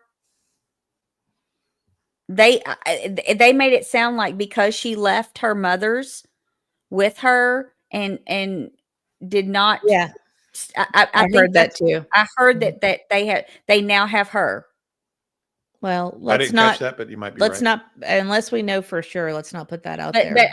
it was part of that interview I was listening Right. to, and I didn't realize that. So I want to And go back and If re-listen to that. I was listening to Crime and Shame, not with him, just like they were live when right before we went live, and I was listening to them, and they were saying that.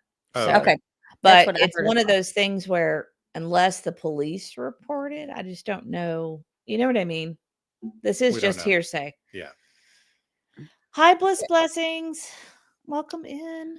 Good to see And you. I'm hopeful that the reward's going to have an impact on someone coming forward. Okay, well, let's go forward with this. Let's get past the. I know. So it was 109. 244 criminals and 109 children rescued is how they That's insane. say it. And so there's a few things that about all the names are not being released yet because I think all these people haven't been processed and all of that. Mhm. So, but some of them have. So obviously these are some of the guys at the bottom of the screen. But I was wanting to just see what kind of charges these guys actually had. So it's things like Eduardo De Rossi Boran, 26 years old. He's charged with solicitation of a minor for sexual conduct. Eric Plemons, also 26, 2 counts of possession with intent to promote CP and 1 count of possession of CP. Roberto Quezada, 33, charged with online solicitation of a minor. That's a lot of these. Some of these arrests were stings, like officers posing as like young teenage girls, that kind of thing. This guy, Mark, Solicitation of a minor. Right. yeah, I agree. sending obscene materials. This one guy, Mark Norman, 39, charged in Lubbock with cruelty to a non-livestock animal. Okay. But I don't, We can be so- done with that. That's ugh. But I mean, so what? But so it's going to be a variety of charges Taibei, this was in Texas. in North Texas, but it was like 70 law enforcement agencies all over the country. They said NCMEC, FBI, several sheriff's departments, and everybody all kind of coordinated with this to bring. It was based out of North Texas, and these are the guys that happen to be in North Texas, but it's all over the country. I'm with you, Mima. And they've just wrapped up this investigation. Although because of the nature of these kind of crimes, these guys, these creeps, they share this stuff with each other on the dark web, essentially. So that as they, I just don't even know where the dark web is. as you go from one I don't wanna computer and No. tablet or phone to the other, more and more people are likely to face charges later. Hopefully, but I mean, it seems like they're taking this seriously, and I hate that these stories get buried. I don't know. I mean, to me, these are the monsters of society. Outside of taking a life, is there anything worse than these kind of people? No. And what frustrates me is that all these guys, they'll be getting like probation, 4 or 5 years. a week in jail. If they're multiple offenders, maybe they're looking at months or years or whatever, but no significant time. And eventually they'll be right back at it, doing the same thing. These guys probably are multiple repeat offenders. in various ways, because you can't cure this kind No. of stuff. And some of these, I know that, and some of these are infants, even Oh, like young children. mm-mm.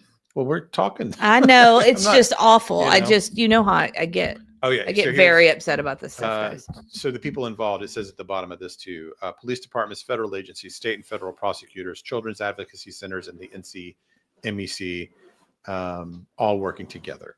And the person in charge was FBI Dallas Special Agent Joseph Rothrock. So anyway, wonderful that they did this. The other question that other than just the lack of attention this kind of stuff gets, if in my perfect world, these guys' faces are all over the news in every county that they live in, Right. being shared on every Facebook group, There should be stiffer shared penalties. by the news. Mhm. They should be headline news. Hey, there's this monster in our midst. Well, He just got arrested. Here's his face. Here's where he works. Here's where he lives. Guard your children from this person. can I show you something real quick? Let me see if I can find it. Like a Amber Alert, but with these creeps. You know, like we I'll should show be you one. notified and not have these stories. This buried. was something I saw. If I can find it, Sumner County put this out yesterday, which I thought was actually outstanding that they put this out. Let me see if I can pull it up. Hello to you too, Elser. I don't know how to make it bigger. Okay. Well, I will just share my screen. Let me share my screen real quick. Okay. I want you guys to look. This is Sumner County Sheriff's Office. And for those of you who don't know, this is where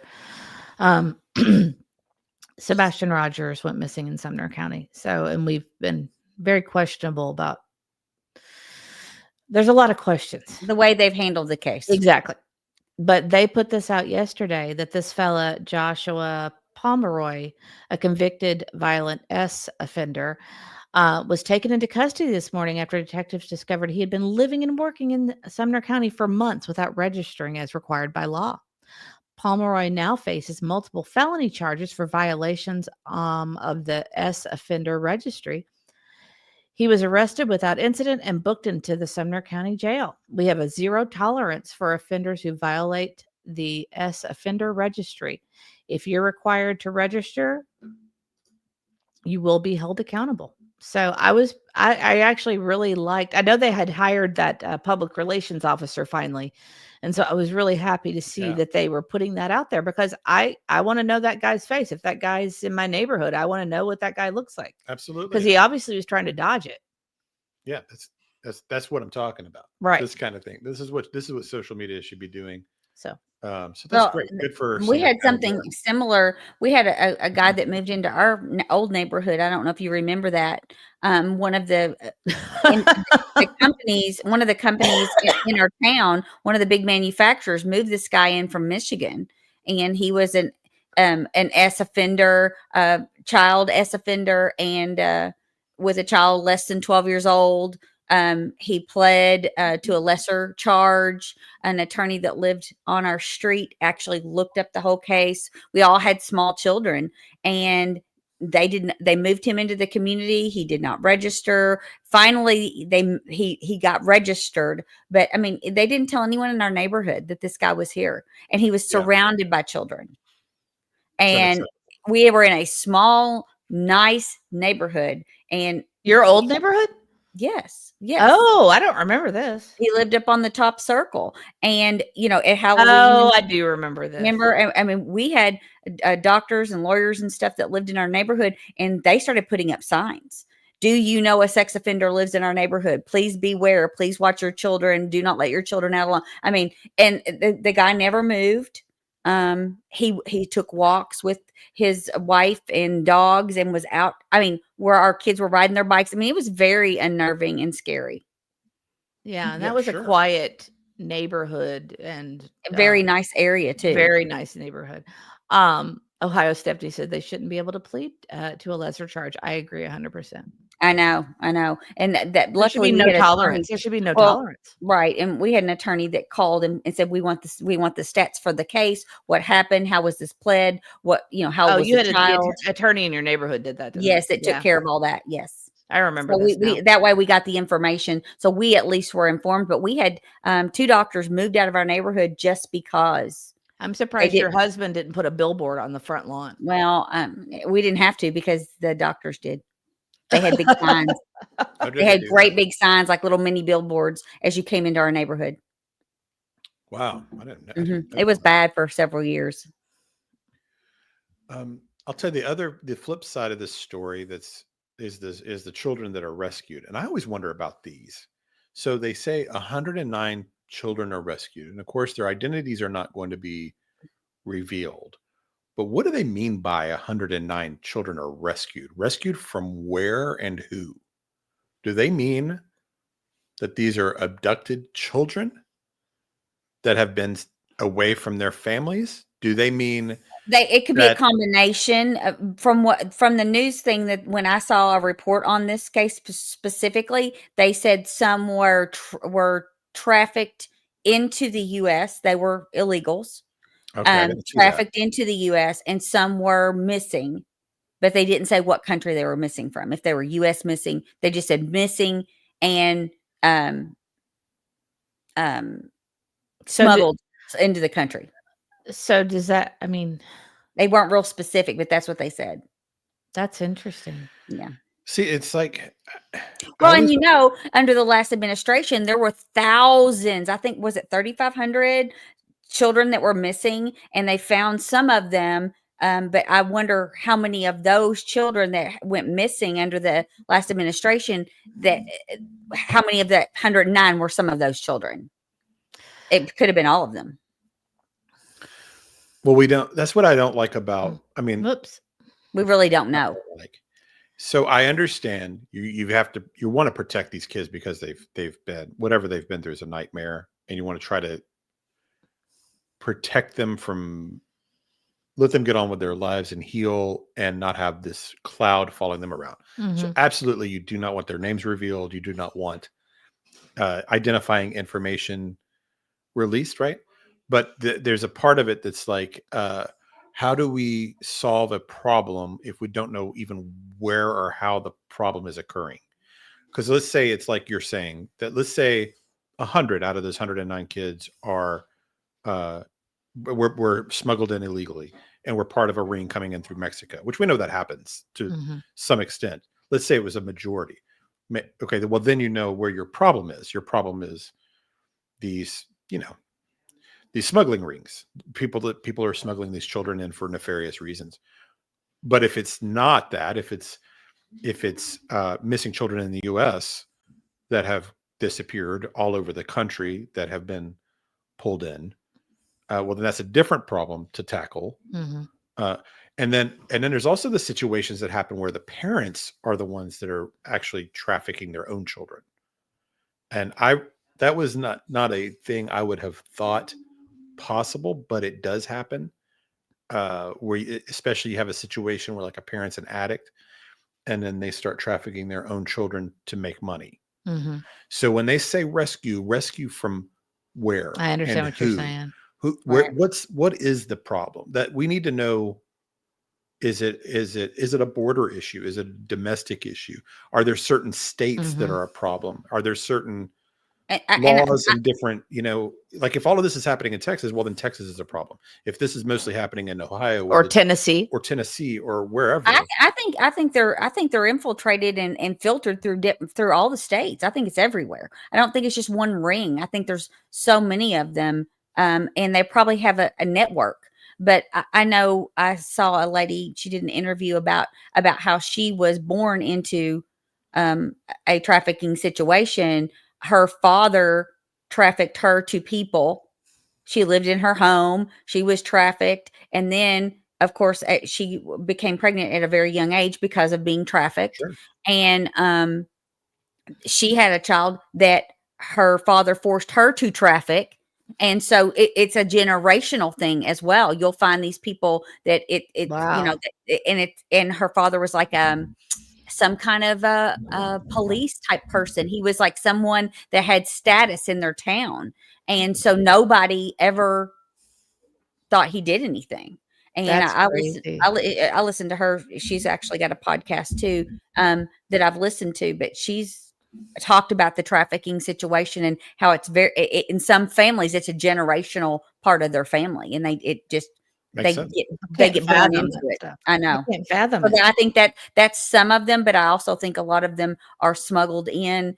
As you saw when these kids coming across the border a few years ago, you would see them. And I know there were some senators and stuff that went down there, and they were like looking at the colored armbands, and the armbands represented what smugglers and what traffickers those children went to. Like if they had the Wow. orange one, they went to this group, and they knew where to funnel them. And then that's how they sent them throughout the United States. And they would go to people that they didn't even know, weren't related to, but they'd say their uncle or whatever.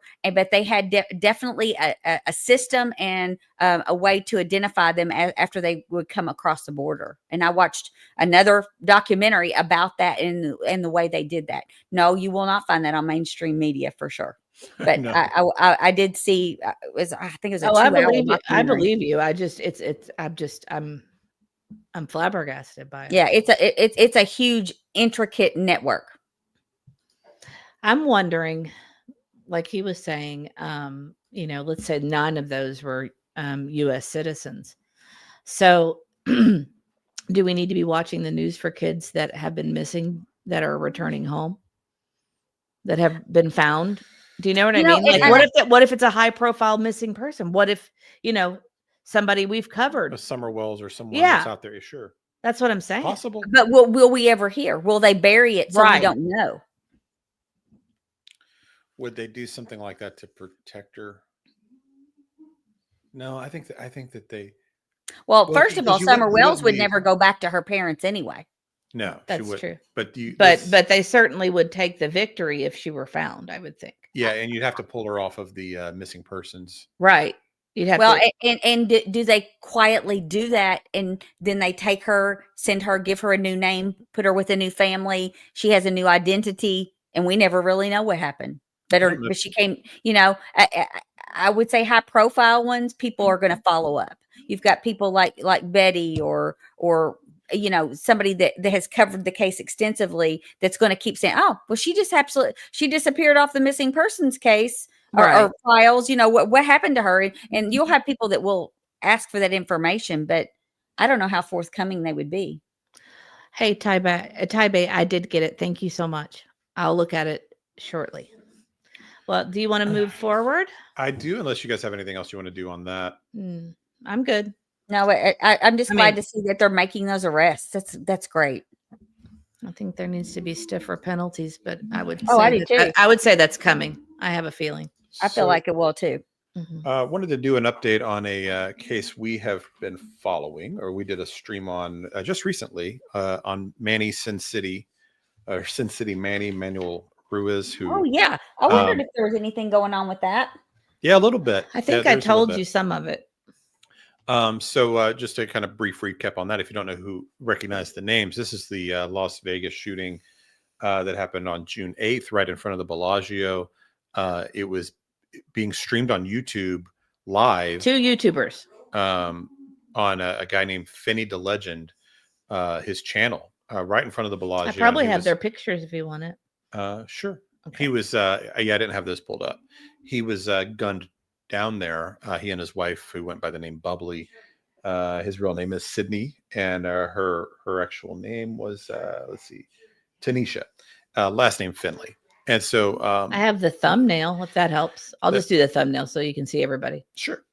That couple. I'll Yeah. take So we us- talked about let me this. Put that up and take us down. Okay. And there was a horrific scene, and it looked very much premeditated because this feud had been going on for over a year, and we talked about it kind of in terms of what this means sort of in social media and these kind of online Beefs, ongoing feuds and hate videos that people make about each other and that kind of thing. It happens across all platforms and all forms of media, and certainly if you follow really Karen Reed or Sebastian Rogers, you see all of this everywhere, and other topics as well. But this apparently started with a pepper spraying incident, and that Manny did against Finney, and this went back and forth for a little over a year. And Manny was captured the next day, or turned himself in, I believe it was, and he's facing 2 counts of open murder, and against both of these people. So he's made 1 court appearance and recently made another. So I'm going to show what happened there.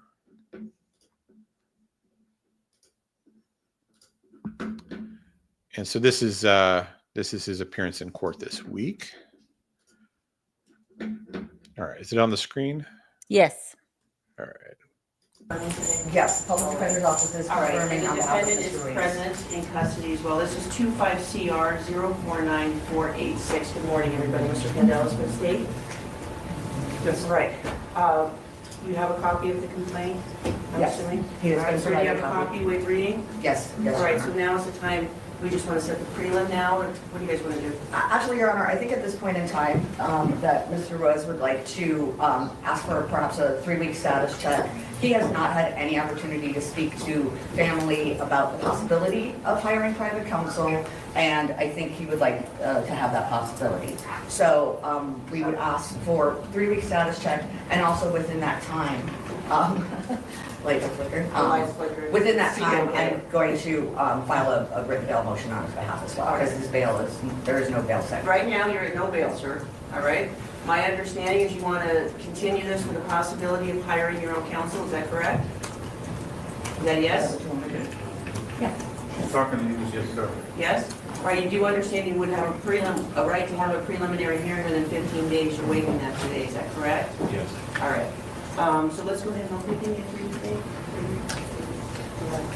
July 3rd is the 3-week date. Is that okay for everybody? Yes, Judge. All right, so again, he's going to remain on a no bail. We'll do a 3-week date. We'll do July 3rd at 8:30 to see if you're going to hire private counsel. If not, you're in excellent hands with current counsel. I'll tell you that right now. And then we can address any other matters at that time, okay? Thank you. All right, everybody, thank you very much. All right. All right. So you all were able to hear that okay? Mm-hmm. Yes. For some reason, anytime I played that particular video, I can't hear it on my headphones. I don't know why. I can read the captioning, but all right. So I don't know why they allow them to wear glasses that cover their eyes. You cannot see their eyes. That drives me crazy. yeah, I'm guessing those are his prescription glasses. People were commenting on that before. I'm going to guess that that's the issue there. But I'm really not sure. So anyway, he's looking at 3 weeks to try to get an attorney, and on his last appearance, he apparently told arresting officers that it was self-defense. That his claim was that he thought Finney was going for a gun, and that he shot him at that point, and that he believed that a black shiny object in Bubbly's hand was also a gun, which was probably her phone, of course. Mm-hmm. If he's going with that defense, he's toast, I think. Yes. And someone mentioned in the chat, I think maybe Taibei Lux was saying, what about Manny's wife? And I think that'll actually be the biggest question. Yeah, because you can see her. Yeah, she's We watched it slowly, and you can see her in the video. yeah. Yeah, she walks by. She's filming at the same time from a different angle on the sidewalk. She sure is. I don't know how she's not going to get charged with being some kind of accomplice, accessory, something like that. Maybe they're going to see if they can get the conviction against Manny first and then charge her. I don't know. I don't know if that's how they'll do it, but I want to say hi to BMW Coop. It's nice to see you. We watched yours in hindsight and Mama Rissa's show the other night, and it was great. who is this you're talking to? BMW Coop is one of the voices of truth, right? Yeah, good to see you. Yeah, you all. You know what it makes me think of is the voices of liberty at Epcot, and I almost say voices of liberty. So I have to really think about it. If you are not familiar, Voices of Liberty is like a singing group that sing in the rotunda at the American Adventure at Epcot. And yes, I know that. I know a lot about Disney. So were they rappers? No, Detroit Rock City, they were YouTubers. YouTubers, 100%. That's what they Yep. both did. They tried going the YouTube route, striking each other and all that different stuff. And guess what? YouTube didn't do anything about it. Shocker. yeah, hard to say exactly what the final straw was, but it looked like it was the copyright striking against each other, and Right. he was in looking at losing his channel, and he kind of bragged about it, about what he hunting him down, and he doesn't have quite the same amount of swagger now, does he? He looks pretty scared. Oh, thank you, Deborah Ferris. That is so sweet.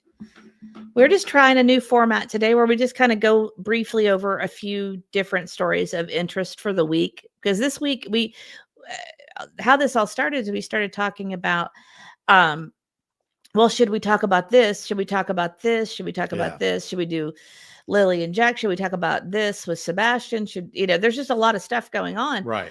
And we couldn't quite settled. I mean, we did a Jack and Lily last night because of all the Durwood stuff was just fascinating and to the us. award and all that. Yeah, and the reward. I keep saying award. I mean reward. And so as we talked about it, we said, well, why don't we just try to do one where we're just kind of doing about, we're probably doing more than 20-minute segments, but about a 20-minute segment on each of these things. And well, be fair, it's a pretty big weekend, a variety of things going on. Big week in true crime. So in connection with this Manny situation, what we were sort of talking about was all these other online platforms and kind of the violence and the desensitization, the kind of. If you guys hear our son's, he's doing his loop, so you'll probably hear him talking. He does a lot of scripting. So less than a week later, you may have heard or seen this, but this couple had gotten into an argument, and much of the fight was captured on a Facebook Live.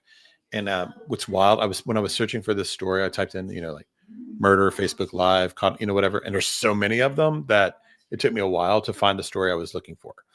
How common it is to have these things captured on Facebook Live. But anyway, this woman, this was just June 13th, and hey. I'll take care of it. You guys keep talking. So this is June 13th. Zariah Carr, she's age 27. She was found and pronounced dead in her home, and her vehicle and her husband, Shamarcus Carr, 36, was gone with presumably her car. They found him later that night at 11 p.m. And I guess kind of reading between the lines here, as the Wayne County Sheriff's Office or whoever the arresting officers were, he took his life before they could arrest him, shooting himself in the head. And they were basically going back and forth, making various allegations against each other about financial problems, violence, physical threats, infidelity, things like that. All out there on social media, and it ended with a double or a murder suicide, essentially. A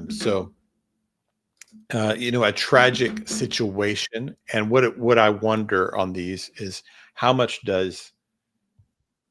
if there is no Facebook and there is no Facebook Live, do these things all necessarily escalate that way? When people go to social media to shame each other, humiliate each other. In this case, it's not YouTubers feuding, it's a couple. But if they're just arguing in the privacy of their own home, does it escalate to this point? But when they're going back and forth and publicly shaming and humiliating each other, did that take it to the point where he went across the line and took her life and his ultimately? But anyway, just a kind of another crime of the times with social media, I think.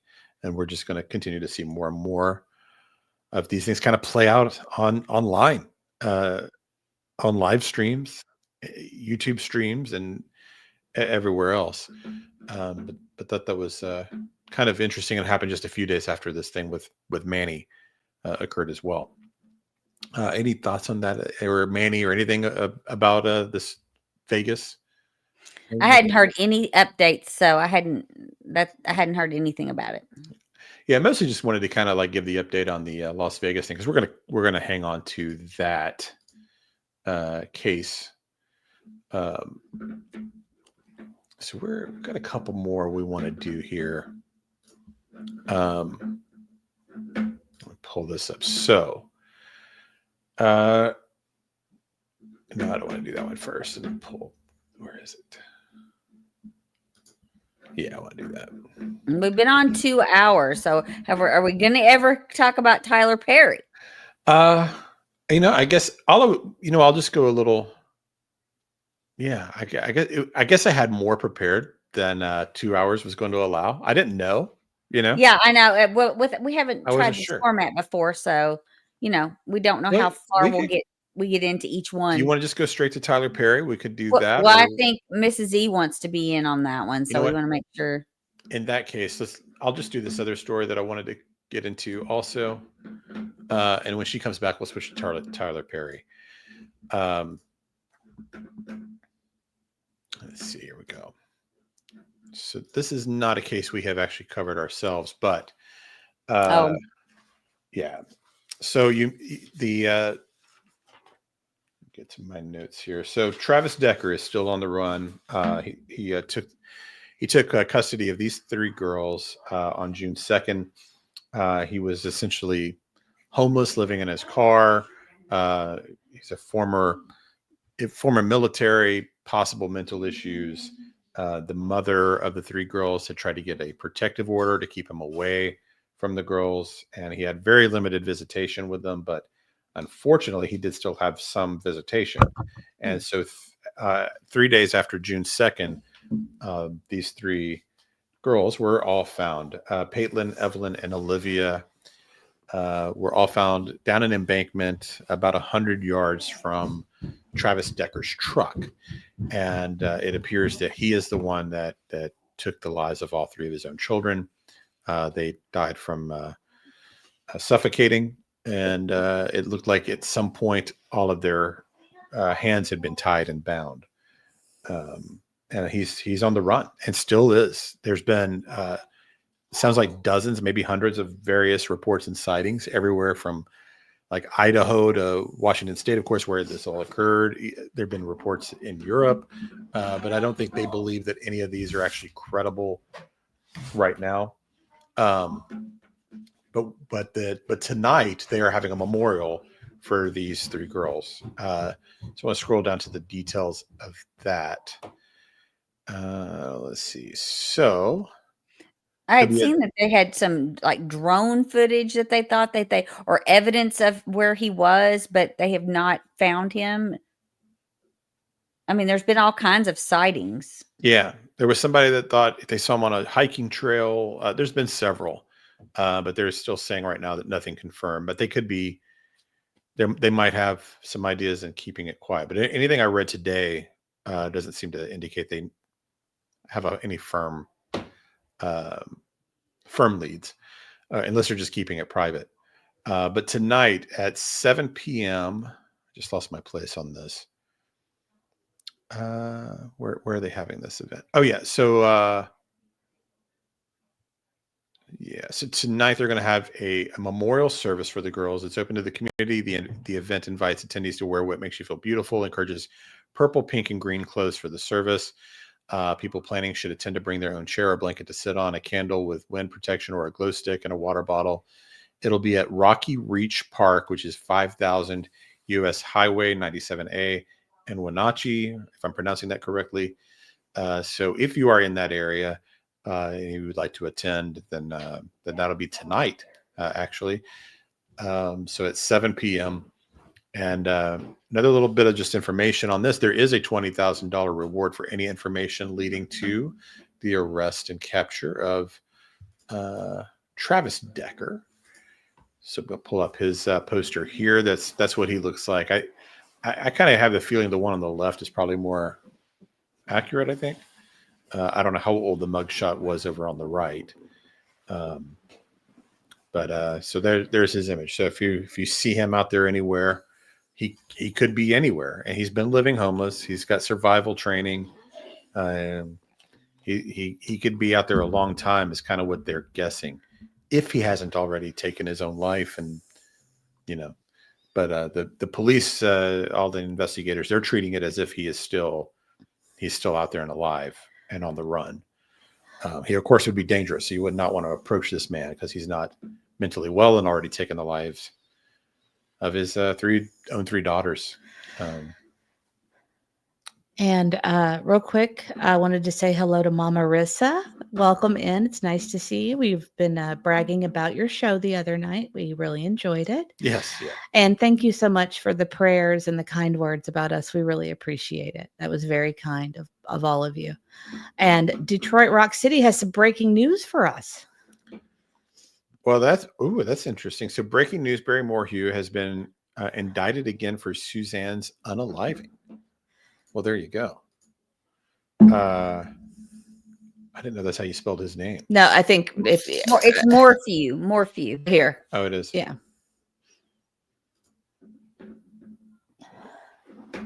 All right. Well, let's pull one of these up. I can send it to you. Where should I send it? I have an ABC article on it. Oh, he's already got it. Okay, gotcha. So Suzanne Morphw, 49, went missing on Mother's Day on May 2020. Authorities found her remains in Saguache County in October 2023. Grand jury returned an indictment this week charging Barry Morphw with first-degree murder in connection with his wife, Suzanne Morphw, whose remains were found in October 2023. The 12th Judicial District Grand Jury returned the indictment on Wednesday. Morphw was taken into custody in Gilbert, Arizona, according to a news release. He will be extradited to San Luis Valley to face charges.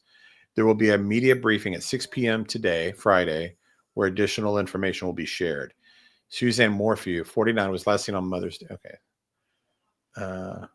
Wow. So that's you. I did not follow the case, but I know that's one that our friend, allegedly innocent Jules, that she's very connected to. She mentions it all the time. It's like her touchstone for true crime. She compares a lot of crimes out there. Okay, so this gives a little history here. I should read this actually. Barry Morphw, 56, was arrested and charged with first-degree murder in connection with her disappearance in May of 2021. Days before he was set to stand trial in April 2022, all charges were dropped, with Fremont County District Judge Ramsey Lama granted a motion filed by prosecutors that asked to dismiss the case.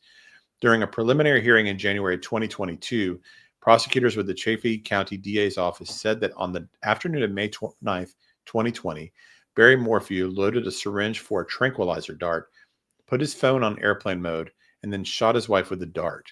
God.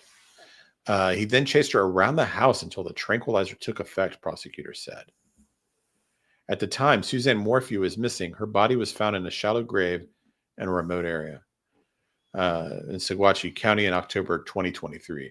An autopsy was conducted, and the manner of death is listed as homicide by undetermined means in the setting of bertofenol, azaperon, and metatominidine intoxication, according to the Colorado Bureau of Investigation. It's a highly tightly regulated chemical compound. Indictment notes that Barry Morphw was the only private citizen living in Colorado with access to BAM. He was a deer farmer, and he used it to tranquilize deer and move them. And so basically he shot her in the house, waited for it to take effect, and then Wow. But he's the only person in the state that had a license to even have this concoction. Wow, that's going to be. That's not hard to prove, is it? Yeah. Records show no other people or businesses besides the Bureau of Land Management and Colorado Parks and Wildlife purchased BAM prescriptions between 2017 and 2020. None of the BAM from the government agencies was unaccounted for. Well, that's going to be hard to walk away from that, I think. Why did they drop the charges initially? I don't know.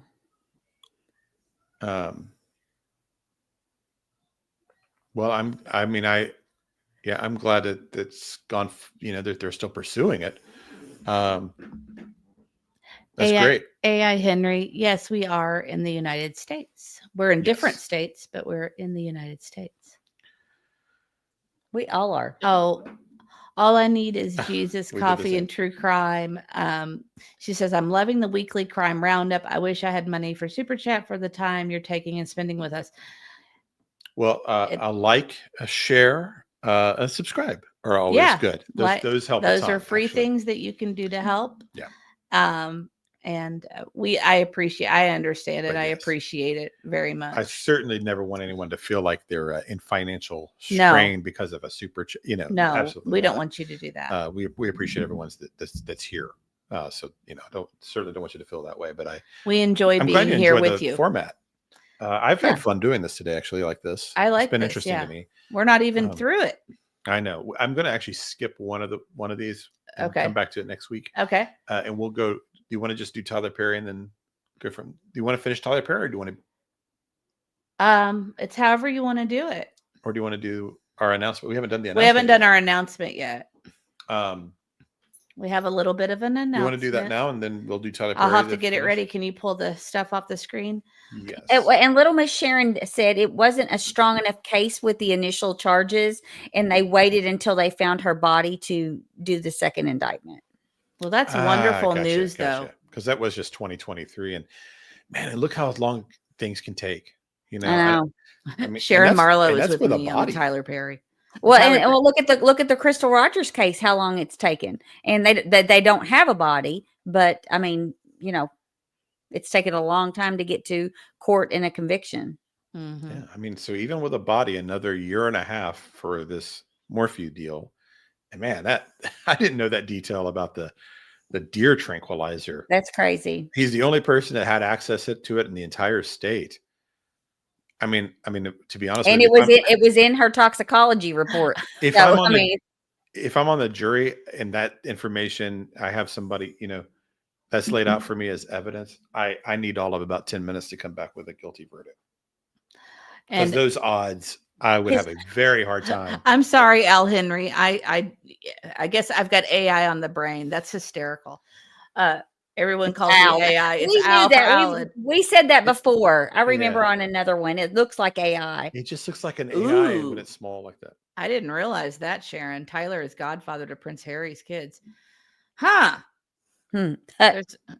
Well, I'm getting that ready. If you want to, do you want to just set it up, or do you want to just play it? Sure. So we basically just have a new thing we want to share with you introduce and guys. share. So let's just play it and then we'll talk about it. What do you think? Okay. Let me get the screen ready. Hold on.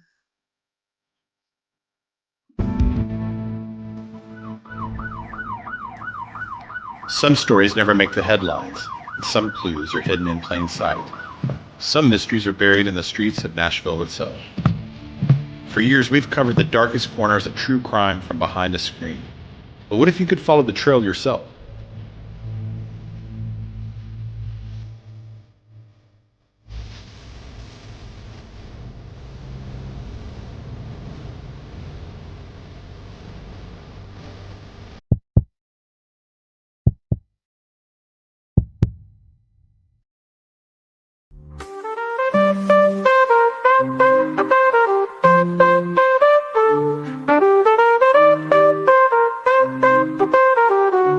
I'm proud to announce Mr. E's Nashville True Crime Tours. Join me and a few of our top investigators for a 2-hour walk through Music City's most chilling true crime scenes.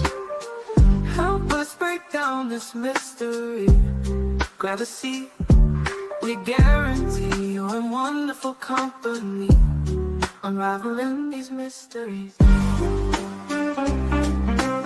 These aren't ghost stories. This is the real deal. Infamous murders, historic crimes, and serial killers with twists and mysteries you won't believe, right where they happened. This is the case you get to walk into, and trust me, it's only the beginning.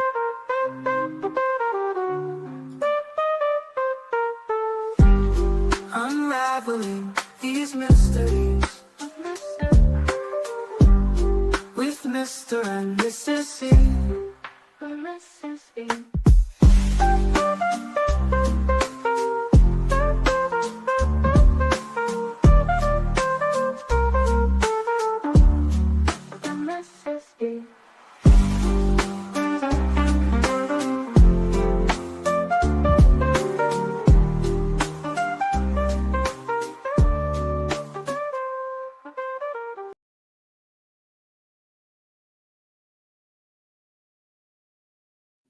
All right. So Mrs. E put that together. So she did a great job with that. Um, we are going to be doing, or actually, we've already just started doing a true crime tour in Nashville. Mrs. E and I have worked in tourism for years, Oh, and thank you, Sharon. Thank you, Sharon. We appreciate it. So the commercial's not great. I'm not a great video editor. Let's just be honest, okay? But I thought it was really good. I think it's great. We just did a few of these already, just to kind of. You can tell them about the novelist. That's my fave. About the what? The novelist. Oh yeah. We've worked in tourism for years now, and Mrs. E and I have done all kinds of different tours and written tours and student groups and history tours and ghost tours and all kinds over the years. And we had a request last fall. Mm-hmm. For last fall, we had it was a mystery novel or true crime group coming in, and they wanted a true crime tour. Yeah, they were writers. It was a Writers Guild conference type thing. Yeah, so we didn't have one of those like in existence, and so we created the tour. And I've led tours and done tours for years, and it is absolutely the most fun I have had as like leading a tour ever. It was the best group I've ever had. Had an absolute blast. Oh, thank you, Bliss. And we love history and everything anyway. So that's part of our passion on all of it. That's why a lot of times you'll hear me just on these on our live streams. I often will reference historic crimes in Nashville and things like that because it's just of interest to me. So we did this. We put that tour together. Went great, and so we just recently did a few. I've done just a couple now at this point, and it's just in downtown Nashville. And it's historic crime up to modern day. So like serial killers that have been in Nashville, historic crime, the first real political assassination, gangland violence brought to Nashville during Prohibition, country music, some bizarre crimes, the first real sensationalized murder in Nashville and such. And it's all kind of in the downtown Nashville area. So if that is something that you are ever interested in doing, visiting Nashville, I often will be the tour guide myself, leading the tour. It could be other tour guides too. And you can select him. He'll be on there. Like if you wanted to go on a tour that he's doing, you can actually select him. Yeah. So if you're looking at tickets on there and you see my name, if you see Mr. E on the actual time slot that you're looking at, then it would be me. It would be the tour guide. If you want to avoid me as your tour guide, then select other tour times, and there should be others available. And so I haven't asked you about this, but I think you'll be okay with it. Okay. And our channel members, we're going to give a complimentary ticket to each channel member. Oh yeah, okay, then they can get any additional tickets at a large discount. Yeah, so we want to do something like that too. So that's great. That's perfect. So channel members, we can do. Well, how are we going to do it? Have them contact you? Subscribers or our paid members? Well, our channel members, it's kind of like we're going to make it a perk. Gotcha. Of being a channel member. Yeah. So we'll have that available, and those tours are now open next week. Actually, the weekdays they're available every day next week. We're doing them during the daytime, and we'll on into as long as people want to go. So, and if you have a large group, we can accommodate groups. Just let us know how many, and we can do that. So the cat's out of the bag. People know what we do for a living. They do. So we are basically, we are basically entrepreneurs. We're just always trying new things. We try new ventures, and that's just kind of our spirit. And so this is another for us. And just like but most of the work we've done over the years has involved tourism in some form or fashion. But so thank you. It looks like there's a lot of support. And if you want to go and be with me, it'd be nice to meet you all in person, of course. Thank you, Miss Magoo. But thank you, Mrs. Magoo. We appreciate it. And Sharon, that sounds great. Sharon said she's going to call us the next few days to let us know her thoughts on her diagnosis. Yes, Sharon, we want to catch up with you on that. Yes, definitely. And prayers for Sharon. For prayers, yes. And Mrs. E has a girl and a boy puppy, and I have a girl puppy. And her boy they're not and puppies, girl, they're full grown dogs. Well, somebody just said boy or girl puppy, so I said puppy. Yeah, but they're all full grown, and my dog and my girl dog and her boy dog are brother and sister. That's right. Charlie and Bailey. It's funny because I think Lola was joking about us. Being so close. And they have no idea that we've always been really, really super close. So you want to do the Tyler Perry now? Absolutely. All right. So I'm going to just present our two key people here. Tybay missed the last few minutes. You missed it. You missed it. Oh, perfectly imperfect. Boy, Mom, we will be signing up for a tour. Me and my husband love true crime, and in Nashville will be awesome. An awesome date night. It would be a great date night. Yeah, we're doing them during the day right now, but I think we're going to end up trying to find a nighttime. Okay. Yeah. Eventually. Yeah. Nashville's is changed quite a bit. So working on a there's going to be multiple routes. Yeah. It looks like. So we're experimenting with tour times and that kind of thing, but right now we're doing them during the daytime for now. Mm-hmm. So a date lunch maybe. But like I said, all channel members will be able to get one free ticket and then a significant discount on additional tickets. Okay. So, we'll figure out how they can do that later. Yeah, we'll figure that out. Okay. I'll work on that. Yeah. So that's kind of the plan there. So, but anyway, thank you for bearing with us through that. And we'll, I think everybody's really actually interested in this Tyler Perry thing too. Yes. We've had a lot of people wanting to hear about it. So let me. And I also wanted to give some membership. So I'm going to do that real quick. I thought you gave your last 5 last night. Oh, I'm giving these out of our pocket. Oh, well, that was nice. So this is Derek. Oh, all I need is Jesus, coffee and true crime. Oh, yeah. You got a gifted membership. Oh, that worked out awesome. Yay. Very good. Peaceful Warrior, Patty, Stephanie B. Marlena got one. Awesome. So there is a $260 million lawsuit filed against Tyler Perry, and this is the plaintiff. This is Derek Dixon, and he's an actor Out of Atlanta. And really he hasn't done a lot of work except for Tyler Perry. That's really the majority of his, at least that he has posted on IMDb. He might have smaller stuff he didn't put on there. But it looks like that most of his work has been with Tyler Perry, and that's the plaintiff there.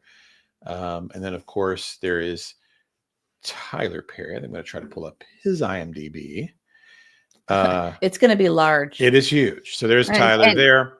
Tyler Perry too. He has the most massive studio in Atlanta that you've ever seen. You can talk on that. Yes. It's right. Have you been there? Well, I have been to part of it, not inside, but I've seen it because they did do some filming of Walking Dead there, which I'm a huge Walking Dead fan and have been all over the Atlanta area. You act like that's new information. Look at all these credits. All we're seeing is the first guy. Oh, really? Oh, I'm sorry. He is a cutie, but yeah, he's very handsome. Mm-hmm. Yeah, so there we go. Here's Tyler Perry's IMDb there. And he's 19 Emmys, 52 nominations. He won 1 primetime. And then there's like all of his projects. Producer on 84 Things, writer on 74, director 72, actor. I actually always think of him mostly from Gone Girl. I know he's Gone Girl. Yeah. We always say that like that. Because we love that movie. We love that movie. And that book. And he's great in it. And I guess he's probably best known for the Medea series. Yeah, everybody loves him as Medea. That's his move. So, but this guy is a powerhouse in producer, director, writer, everything. Yeah, that studio that Auntie was referencing a minute ago, that it's like a former fort, like a military fort that he's bought, it's turned into like it's a community. Yeah, it's like a community where the actors and live on and set. Everybody lives, right? Right. So we've got the suit pulled up here, and it's just kind of wild. It's a doozy. Actually. So before we kind of get into it, I just want to say, obviously, this is just an allegation at this point, right? And in general, to me, looking at these kind of suits, I did not know that, Sharon. It's being reported Tyler is going to leave the country. Not sure if that's true. I don't think you can, right? at this point? I don't know. I mean, Uh, for Why us- can't he? I It's don't a know. civil suit, It's a so civil suit. I mean, this could lead to criminal charges theoretically. I don't think that's what this guy's looking for. No, but, It, well, it was at Fort McPherson. It's a 330-acre fort. right, right. That's right. So- It's on the outskirts of, It was an Uh, army base. but isn't it on the outskirts of Atlanta? It's on the southwest side of Atlanta. So like towards Macon? Mm, I don't know exactly if it would say toward. Yeah, I guess so. It's southwest.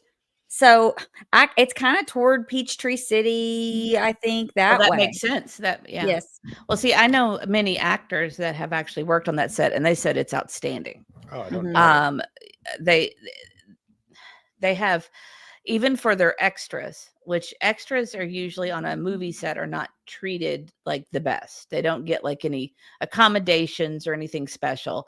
And I was told that the extras on the Tyler Perry studios each have their own individual room to relax in between shooting. That's not how extras With are a usually bathroom. treated. Yeah, I did. I did the extra work one time, and it was my waiting area was basically a brick wall. Oh, I know. Like you just sat against a brick wall and waited. You all were day. you were I've at the watched you were at the extras. jail. You were at the jail. I've watched Uh, extras, and lots of times they're just, I mean, they just have to hang out, and it could be in blazing heat. A lot of times they'll have maybe a tent or something, but it's not the best of conditions. I did not know that C Star. The studio has a replica of the White. Yes, it does. Because Yes, they're you- doing the oval, right? Yes, you knew that. You knew that. Well, that was one of the shows he was on. I think he did several. This is several episodes. Yeah. Oh, this guy was. Yes, exactly. This guy was on the oval, I think. So before we kind of get into it, I do just want to say though that like with these situations, I'm pretty open-minded to both parties. I am too. Because obviously people often use power to over others for sexual reasons. Mhm. Harvey Weinstein and countless others. P. Diddy going on right now too. Obviously these things do happen. It's been part of Hollywood for decades. So that's certainly possible. It's also certainly possible that somebody sees a payday, Mhm. and that happens too, where the strategy is, well, I'll sue for $260 million, and instead of having this massive legal battle, we'll settle for 20. Right. And even if I don't really, And have that a happens case, a lot in Hollywood too. And sometimes people, instead of going through with it and fighting it, will just pay the money and move on. will just settle, Mhm. even though They're not guilty. because they just don't want the headache of the bad publicity. Right. And so it's almost, it's a dirty little game that way. So I have no idea which is true, although there is some evidence presented in these documents that don't look great for Tyler Perry. No, they don't. So we'll get to that. So anything before I kind of jump into this, Auntie or Mrs. E, that you want to say before? No, I just think chat's moving super slow, and I don't know why. Well, we've dropped on members. I mean, we're going on 2.5 hours. So Yeah, I'm sure this people was had- supposed to be an hour to 2 max. So I have, Because I learned promised the kids I would take them the somewhere. weekly recap is going to have. You're going to have to pick fewer things for the fewer recap. stories. Right. Yeah, we're we learning. probably need to focus on like 4. Instead of 7. We live, we learn. Yeah. But I mean, You always try to squeeze in too much. yeah. So anyway, so we are here with this is Derek Dixon. Can you make those any bigger? How? Maybe. Oh, there I go.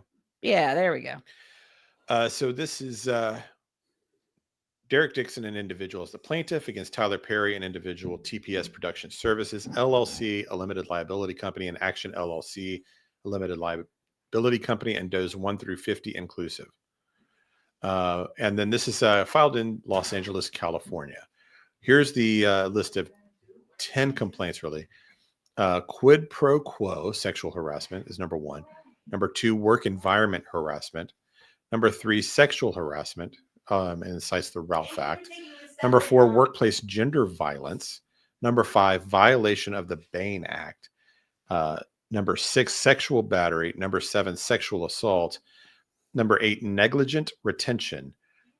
And number 9, intentional infliction of emotional distress. And number 10, retaliation, FEHA. So it's demand for a jury trial is what they're requesting here. So here we are. Summary of action. Plaintiff Derek Dixon files his complaint against Tyler Perry, aka Emmett Perry, TPS Protection Services, and Action LLC, alleging as follows. The following complaint is pled on information and belief. This case arises from a sustained pattern of workplace sexual harassment, assault, and retaliation perpetrated by Tyler Perry, a powerful media mogul, against plaintiff Derek Dixon, a professional actor and screenwriter. Mr. Perry is an American actor, filmmaker, and playwright who has built one of the most successful careers in the film and television industry. Mr. Perry took his success and power and used his considerable influence in the entertainment industry to create a coercive, sexually exploitative dynamic with Mr. Dixon, initially promising him career advancement and creative opportunities, such as producing his pilot and casting him in his show, only to subject him to escalating sexual harassment, assault and battery, and professional retaliation when Mr. Dixon did not reciprocate Mr. Perry's unwanted advances. These events occurred while Mr. Dixon was employed as a series regular on the Tyler Perry show, The Oval, and while Mr. Perry held direct control over his employment compensation and creative opportunities. Ooh, yeah. Yeah, so that is the just there, right? Tyler Perry rose against all odds to become one of the powerful figures in the entertainment industry. His success story, once a symbol of perseverance and self-made achievement, has now become a cautionary tale of how unchecked power, wealth, influence can corrupt those who attain it. Among other contracts, Perry received a lucrative multi-year partnership with the Oprah Winfrey Network, and his net worth tops $1.36 billion. Tyler Perry's rise to fame and fortune elevated him from a powerless victim to a figure of tremendous wealth, influence, and power, culminating in the ownership of his own film studio. Rather than using his influence responsibly, Tyler Perry has engaged in a pattern of misconduct where he exploited his position of power. Tyler Perry has been using his power and influence to molest, abuse, and sexually assault impressionable and vulnerable employees and actors who look to him for guidance and mentorship while pursuing their dreams. Just like Harvey Weinstein, Bill Cosby, R. Kelly, Sean P. Diddy Combs, Kevin Spacey, Roger Ailes, and many others in the industry, Mr. Perry's success has led him to believe that money and influence can get him whatever he wants. That belief slowly transformed into the false idea that Mr. Perry can get whomever he wants. There are things in life that money cannot buy. Mr. Perry sought the one thing his wealth and influence could not purchase: a sexual relationship with a man who would remain silent. Perry told Mr. Dixon that his ideal relationship would involve a male sexual partner who he could provide for and who would be loyal but emotionally detached. Perry told Dixon, "Whoever ends up with me is going to be a happy MFer." In essence, Mr. Perry desired a one-sided coercive dynamic with a subordinate, an arrangement devoid of mutual consent or emotional Reciprocity. Always a hard word for I me. know. Reciprocity. Thus began Perry's calculated pursuit of Mr. Dixon. This was not Mr. Perry's first instance of sexual exploitation. He has demonstrated a troubling pattern of exploiting vulnerable male actors and employees, leveraging his industry power to create a cycle of hope and dependency. First, he offers aspiring actors the prospect of career-defining opportunities, roles that promise visibility and advancement. Then, once they are in his professional orbit, he uses the weight of his influence to ensnare them, positioning their success as contingent on meeting his demands and a quid pro quo sexual compromise. This pattern of behavior reveals a calculated use of professional power for sexual leverage. Using his influence, Mr. Perry provided vulnerable men with acting positions, roles, show contracts, cars, and money. Once the object of his desire was hooked, Tyler Perry would then put them in fear of losing it all unless they engaged in Mr. Perry's perverted desire for sexual gratification. Mr. Perry would easily kill off, in quotes, a character in a show of an actor who failed to indulge Perry's sexual fantasies. That's pretty interesting, that part, to me. Wow. I mean, that's None of that surprises me. None of it. no. I mean, it doesn't. It was just kind of shocking to me because first of all, I did not realize. I think all of Hollywood's corrupt. So there you go. That's my opinion. Tyler Perry has worked so hard to become this powerhouse. Like I said, writer, actor, director, producer. It's surprising to me that he would risk all of that. He thought he's just like Epstein and Weinstein and all the rest. They think they get to that point of success that they are above the law. They're above the law. They can buy and sell people and they're above the law. And that when they get to that brain functioning, they lose all common sense. Yes, it doesn't look good for him, little Miss Sharon. But again, I mean, like look at the was it Amber Heard and Johnny Depp? It didn't look good for him either. And Johnny Depp won that, correct? He should have won it. Yeah, he did. Yeah, you The know what Amber I'm Heard, saying? Yeah. So- but yeah. But that's a totally different circumstance. Oh, I know. I'm just saying, you know, I mean, this is the evidence is pretty damning. I'll admit that. What I see so far. Yeah. So, but we're getting one side of the story. We don't have Tyler Perry's side. Right, of course. Of course. Things could be out of context. That's right. Possible. So we'll just I mean, Well, I don't know. I'm reading how the these- text messages. They're pretty. Yeah. The court documents always, you know, are if it's from the prosecution, of course it's going to have claims in there. It's going to be as bad as it can possibly be painted. Right. Right. So, I mean, we know that. And hi, Detective Mom. Welcome in. Nice to see you. I'm just so happy you guys are hanging out with us. You got to be sick of us by now after like 4.5 hours last night and going on 3 hours today. They're like, those E's, they don't stop talking. We don't. Tybei's not surprised a bit. Oh, Tybei just typed the same thing. That's funny. I think we're really delayed on chat today. I think I did something wrong with the settings and I apologize. So we're going to get into a little bit of the evidence that they're presenting here, actually. So they give an example. In one such exchange, Perry stated that he could fix, in quote, things because the actors of a show he was filming should all be scared because they were all shot at and, in quotes, we don't know who lives, meaning that Tyler Perry was going to use this as a tool to gain compliance with his desires. Then here to the right, they produce the actual text. So I'm going to read that so that we get it in the correct context. But I swear to you, and then in caps, I know how to fix this shit. I love killing a MFer in a show that no one expects. And then that's Tyler Perry speaking. And then Derek's response, you could be sipping Mai Tais counting coconuts right now. And then Tyler says, think about the last episode. They are all shot at. We don't know who lives. Then he responds, exactly. I'm scared. They should be too. He says, nope, they're not. He responds, last I checked, we all got the same bullets in us. And he's doing like laughing emojis with that. So, you know, is that all tongue in cheek and humorous, or is it kind of serious, veiled threat, or is he joking around? It's hard to know. Yeah, you know, it's hard to know. I can kind of see that he's just joking around. You know, I haven't spent a lot of time with Tyler Perry, so I don't know his sense of humor. Right. I could see that not being serious, but we've got to see what all the evidence is. It's already Saturday for little Miss Sharon, and she said, I was happy to wake up with you guys this Saturday morning in Australia. You're the sweetest. Good to see the you, sweetest. Sharon. Well, she's been here the whole day, but and Meemaw's shocked. I was shocked when I first heard this too, and Sharon said the texts are crazy. Bliss Blessing says that we've been missed. Well, we appreciate that.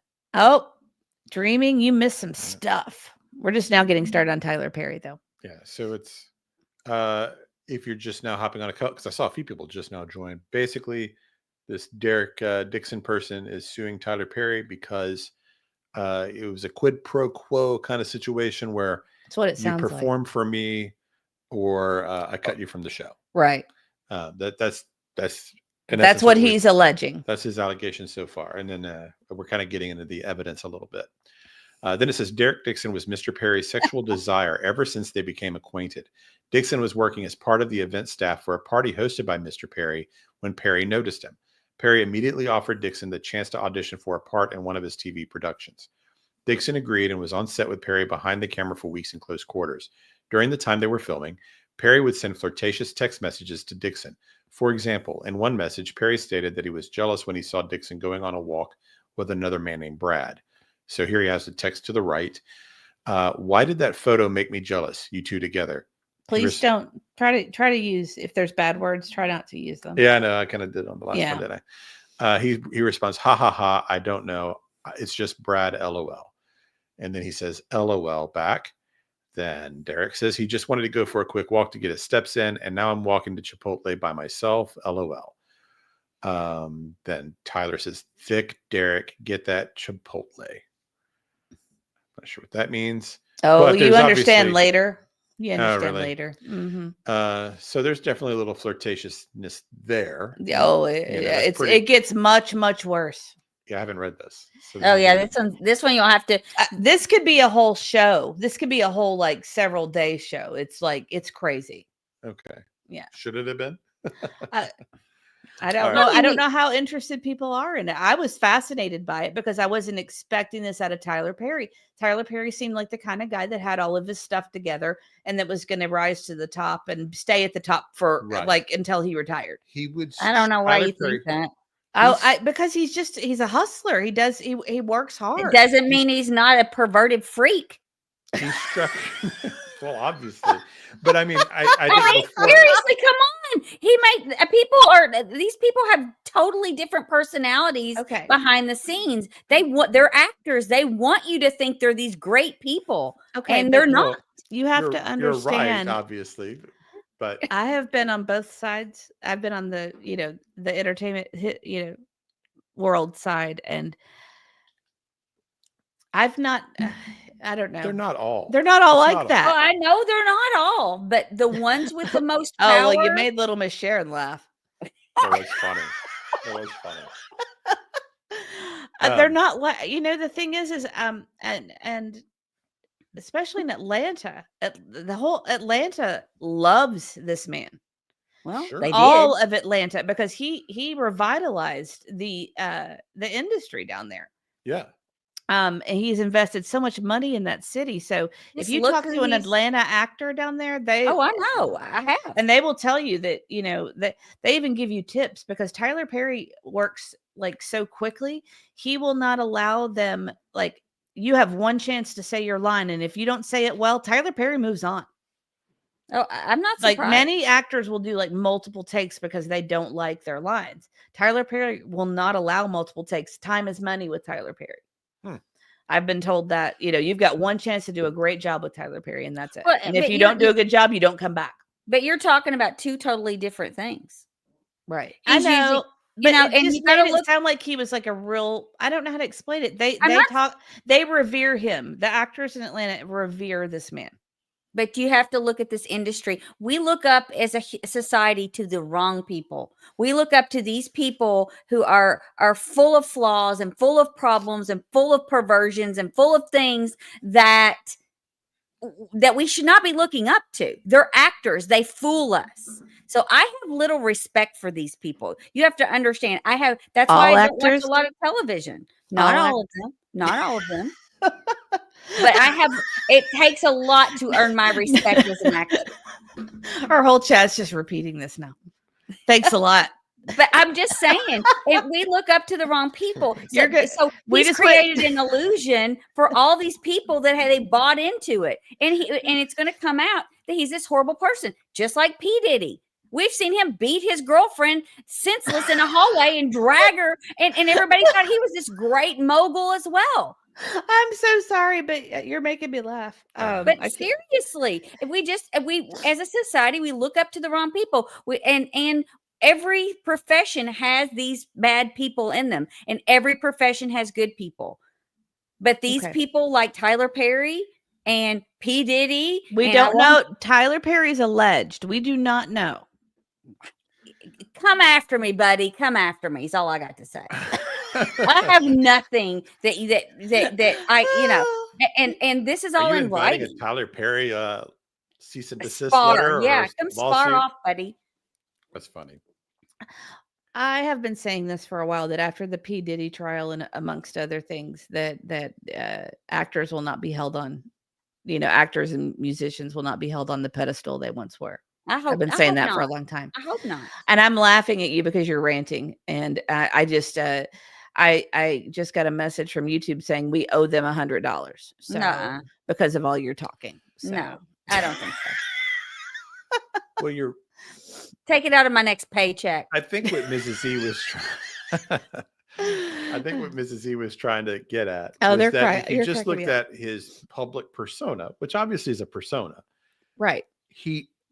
if I were guessing what kind of person he was, I would have thought he was a calculating, He would be smarter than this. that he was a very Exactly. a Yes. very calculated kind of man. It would not have gotten himself into a situation like this. I mean, it's not like he's not aware of what happened to Harvey Weinstein and Bill Cosby and all these other people. I mean, giants have fallen for this kind of stuff, and he walked right into the same trap. Even if he has desires, why do you do that in your workplace? Hold on one He's second. a billionaire. Hi, I mean, Justice Jane. You know, he didn't have to do this. I mean, it's such a foolish. I guess that's what I would was. understand the foolish aspect of it. You're articulating what I was trying to say. What I'm trying to say is he's worked so hard to build this reputation, right? And to ruin it so easily. You have to. I mean, everybody knows you mess around in the workplace. If things go bad, Yeah, it goes bad. Every executive, CEO, they all know if you do the wrong things and say the wrong things, you're going to get sued. You're going to get sued. And every text you send is out there forever. You know, it's just. Oh, the next text is like, whoa. Yeah. Well, I'm not going to say the actual word, but I have actually said this to people that coworkers before. I'm not going to say the actual like phrase, but don't poo-poo where you eat. Sure. So. And he knows this. He's a smart. Yeah. He's a smart guy. You don't build an empire like this without being intelligent. So he knows, and he took the risk anyway. Well, I mean, look at what Diddy is alleged of and what he's supposedly done. I mean, it's far worse than this. That's true. It's far worse than this. A million times worse than this.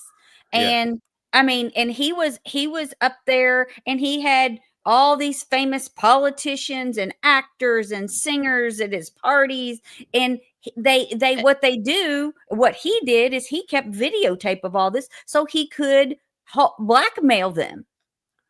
Difference and to that's me, that's crazy. But the difference to me is Diddy this guy built an empire. This guy, you know what I mean? He's a writer, producer, director, actor, an organizer. He created a city out of an army base to produce his stuff. It's a lot to give up. He's an exceptionally talented, intelligent man. Where P. Diddy's a singer. Mm-hmm. You know, he's far more than that in the music industry. Far more. I don't know. He is the Tyler Perry of music in Hollywood.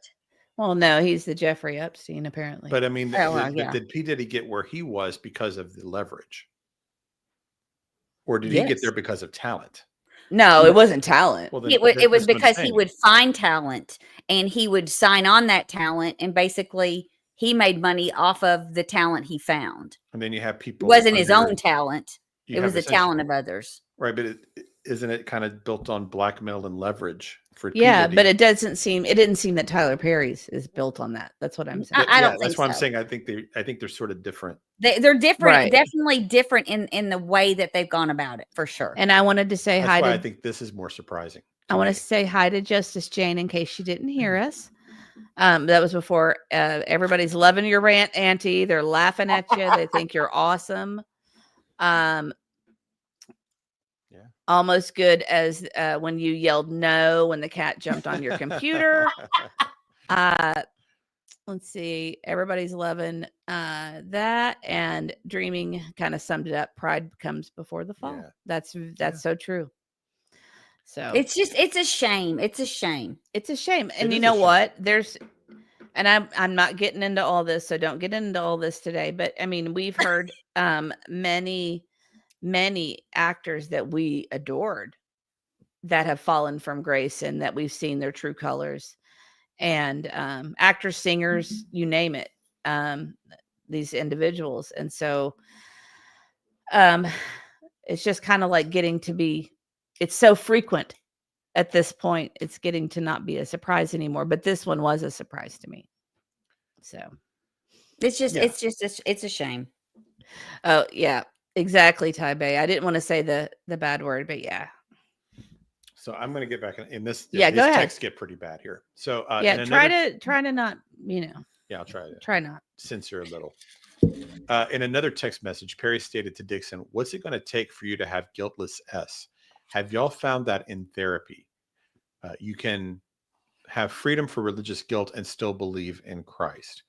Plaintiff carefully navigated a friendly demeanor to prevent the loss of income and opportunity on the one hand, and on the other, a firm boundary against Perry's advances. Often, when Mr. Perry started drinking, he would demand more attention from the plaintiff and get more aggressive with his flirting. So here's the text to the right, where so it says from Tyler Perry, "What's it going to take for you to have guiltless S? Have y'all found that yet in therapy?" Yes, it's the exact same kind of car, Geo Metro. Then he responds, Derek does, with "Giving up my religious guilt, becoming a Buddhist. That's so cool. Where you came from."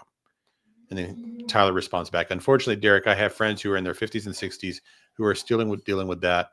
And it's so sad. You can have freedom from religious guilt and still believe in Christ." Yeah. So, okay. And then, just being manipulative. Yeah. Well, that's kind of what, I saw that too. But I also kind of feel like when you get further into this, you're going to see that this guy could have been more strong in his stance. And it might, I don't know. It's hard to say because he's holding this job over his head. Okay. Yeah, he's holding everything over his head, his life. I know, but that's the whole I'm not going to dynamic. reveal any spoilers here, but Okay, so then it says he on put one, himself in situations. Sure. On one occasion, when Mr. Perry was drinking, he started to become extremely annoyed when Mr. Dixon avoided him. Mr. Perry stated that of the 600 people in his phone book, he only wanted to talk to Mr. Dixon. And then here's the text. "Treat myself right. What are you doing? Derek." And then he responds, "Just talking to my sister." Tyler says, he goes, "I roll, fine, good night. I'll go through the 600 people in my phone book and be annoyed that I don't want to talk to any of them." Derek says, "Trying to get off so I can go to sleep, LOL." Tyler, "I understand, LOL." Then he responds, "LOL, apparently you're not the only one that's been drinking tonight." Tyler says, "I just started." He responds, "They didn't, LOL." Dixon did his best to tiptoe around Mr. Perry's sexual aggression while keeping on Mr. Perry's good side. Mr. Perry made it clear to Dixon that if Dixon ignored Perry or failed to engage with the sexual innuendos, Dixon's character would die in the next season. Indeed, Dixon's character Dale was shot 4 times in the chest at the end of his first season in the Oval, and Perry always held this over Mr. Dixon's head, implying that Dale would survive if Dixon kept Perry happy. Once Perry recognized the extent of control he had over Mr. Dixon, he escalated this behavior. On multiple occasions, Mr. Perry sexually assaulted Mr. Dixon, including one instance where he forcibly pulled off Mr. Dixon's clothing, groped his buttocks, and attempted to force himself on Dixon. Mr. Dixon told a drunken Perry no and attempted to remove Mr. Perry's hands, but Mr. Perry held tightly onto Dixon's wrists. Mr. Dixon was only able to escape after de-escalating the situation by abruptly changing the subject. The day after the assault, Mr. Perry called and texted Mr. Dixon relentlessly saying, "Tried you, call me, and I really needed to talk to you, please. Call as soon as you can." Finally, when Mr. Dixon answered Tyler Perry's call, Mr. Perry profusely apologized for the sexual assault while blaming it on other things. Perry continued, he didn't know why he would do that. Maybe he was self-sabotaging. On the very same call where he apologized for the sexual assault against Dixon, Perry told Dixon, "And don't worry, we're going to do your show," referring to the pilot that Perry knew Mr. Dixon had desperately wanted to produce. Shortly thereafter, Mr. Dixon got a call from Perry's lawyer saying that Christmas had come early and that Dixon was getting a substantial raise. And the show was greenlit. Perry's attorney explicitly warned Dixon not to tell any other actor on the show about Dixon's raise because no other actors were getting a raise, only Dixon. Yeah. Wow. There's some stuff. That's the ultimate in coercion for sure. Oh, there's more. Yeah, so he assaults and then he pays you off to keep quiet. Oh, there's more. Basically, right? There's much, much more. Perry kept telling Dixon that he was sorry and that the harassment would not happen again. However, the harassment and assaults continued. Mr. Perry would also try to deflect the blame for the assault by saying that Dixon didn't have a strong enough no. Perry told Dixon that you have to be able to say no and mean it and make it clear. Dixon did not know how to answer without facing retaliation, cancellation of his production contract, or perhaps being killed off Yeah, some misspellings here. Killed off the show. So instead, Dixon made a joke out of the situation, stating that I'll only say yes if it gets me an Oscar. In response, Tyler Perry stated, the only one who could have gotten that for you through sex is in prison. So just stick to the no, unless you're really into him. Emphasis added. Yeah, I think he was talking about Harvey Weinstein there. Yeah. Perry reveals through these text messages that the no he was referring to was Dixon's no to sex in exchange for promotion in the industry, classically known as quid pro quo sexual harassment. Perry sent this message to Dixon because that is exactly what Tyler Perry was doing. At some point, Dixon left Atlanta and moved to Santa Monica to create distance from Tyler Perry. However, even at long distances, Mr. Perry continued to sexually harass Mr. Dixon. So here's the text they give as an example. Tyler says, nice. Santa Monica is nice. I'm glad you're going out there. How is your no? Is it stronger? You got to have a strong no. He responds, yes, it's strong. My mom literally thinks I'm going to sell my soul to the Illuminati. She heard Kanye say that it's real. Tyler says, well, I don't think that, but I do think that you have to be able to say no and mean it and make it clear. He responds, I'll only say yes if it gets me an Oscar. JK, JK, JK, JK. I hear you. Tyler responds, well, the only one who could have gotten that for you through sex is in prison. So just stick to the no, unless you're really into him. Yeah, that's probably a Weinstein. Weinstein reference. Yeah. Yeah, I think that's right. Plaintiff Derek Dixon is an individual who, so this describes parties. He's an individual who resides in the state of California. The defendant, Tyler Perry, is an individual who resides in both the state of Georgia and the state of California and has extensive business contacts in the state of California so that he has conducts substantial, continuous, and systematic business activities in California. Defendant, TPS Production Services, is a limited liability company doing business in the state of California, but is headquartered in Georgia. Defendant in Action LLC. I don't know if all of this is important. You don't really, it's not really not pertinent. Okay, so this is not really important here. It's just who the parties are. Yeah. Just that they're all in it together. You don't think they'll settle out? You don't think they'll settle? I don't know. I mean, Tyler Perry, I mean, if they've got evidence, I mean, why wouldn't he pay him off? And just say, I'll settle out of court for $10 million or whatever. It just depends on, I mean, if you're a betting person, I would bet on a settlement. None of this is really, it goes into the,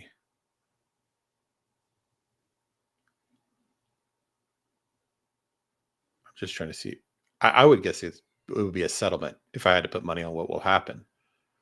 It kind of depends on why he's doing this. You know? I mean, in a way, wouldn't you try to settle before this got to this point? Before it became a public? Do you send hey, this is about to be filed. Do you want to settle before this all gets filed?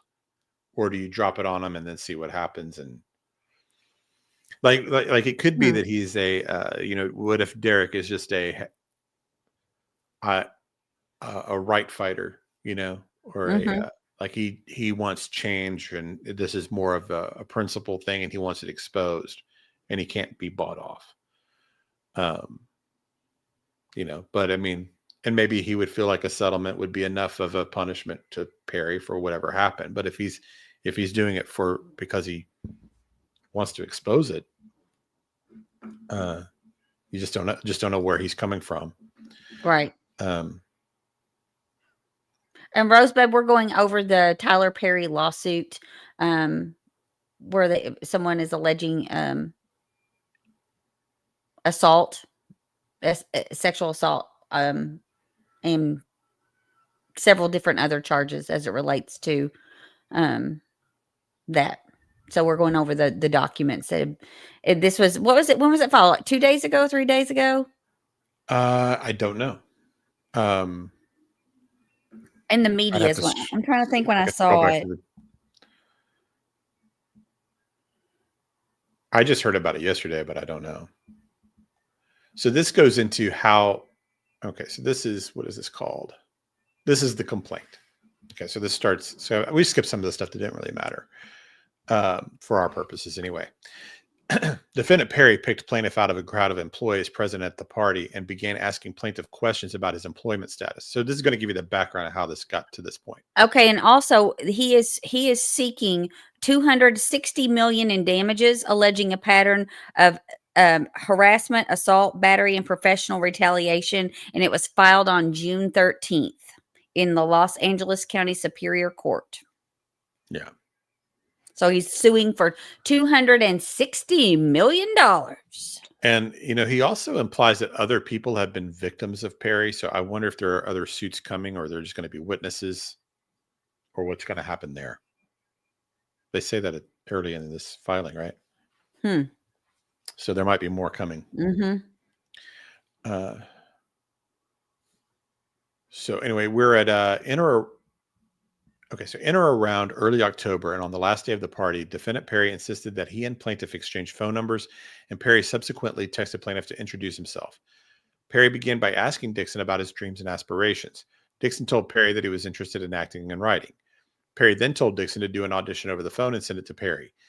Dixon told Perry he was at a Halloween party. Perry asked to see pictures of Dixon in costume, and Dixon complied. When Perry saw the pictures, he texted Dixon, "I was going to say, your cowboy needs a sugar daddy." Perry continued with, "You look great. You're just lacking costume parts. Sorry, I don't want to offend." Dixon responded, "Not at all. It's so true. Half-ass costume." To which Perry replied, "What's true? Cowboy needs a sugar daddy?" Implying that Perry wanted to be Dixon's sugar daddy. That's pretty clear cut, right? Yeah.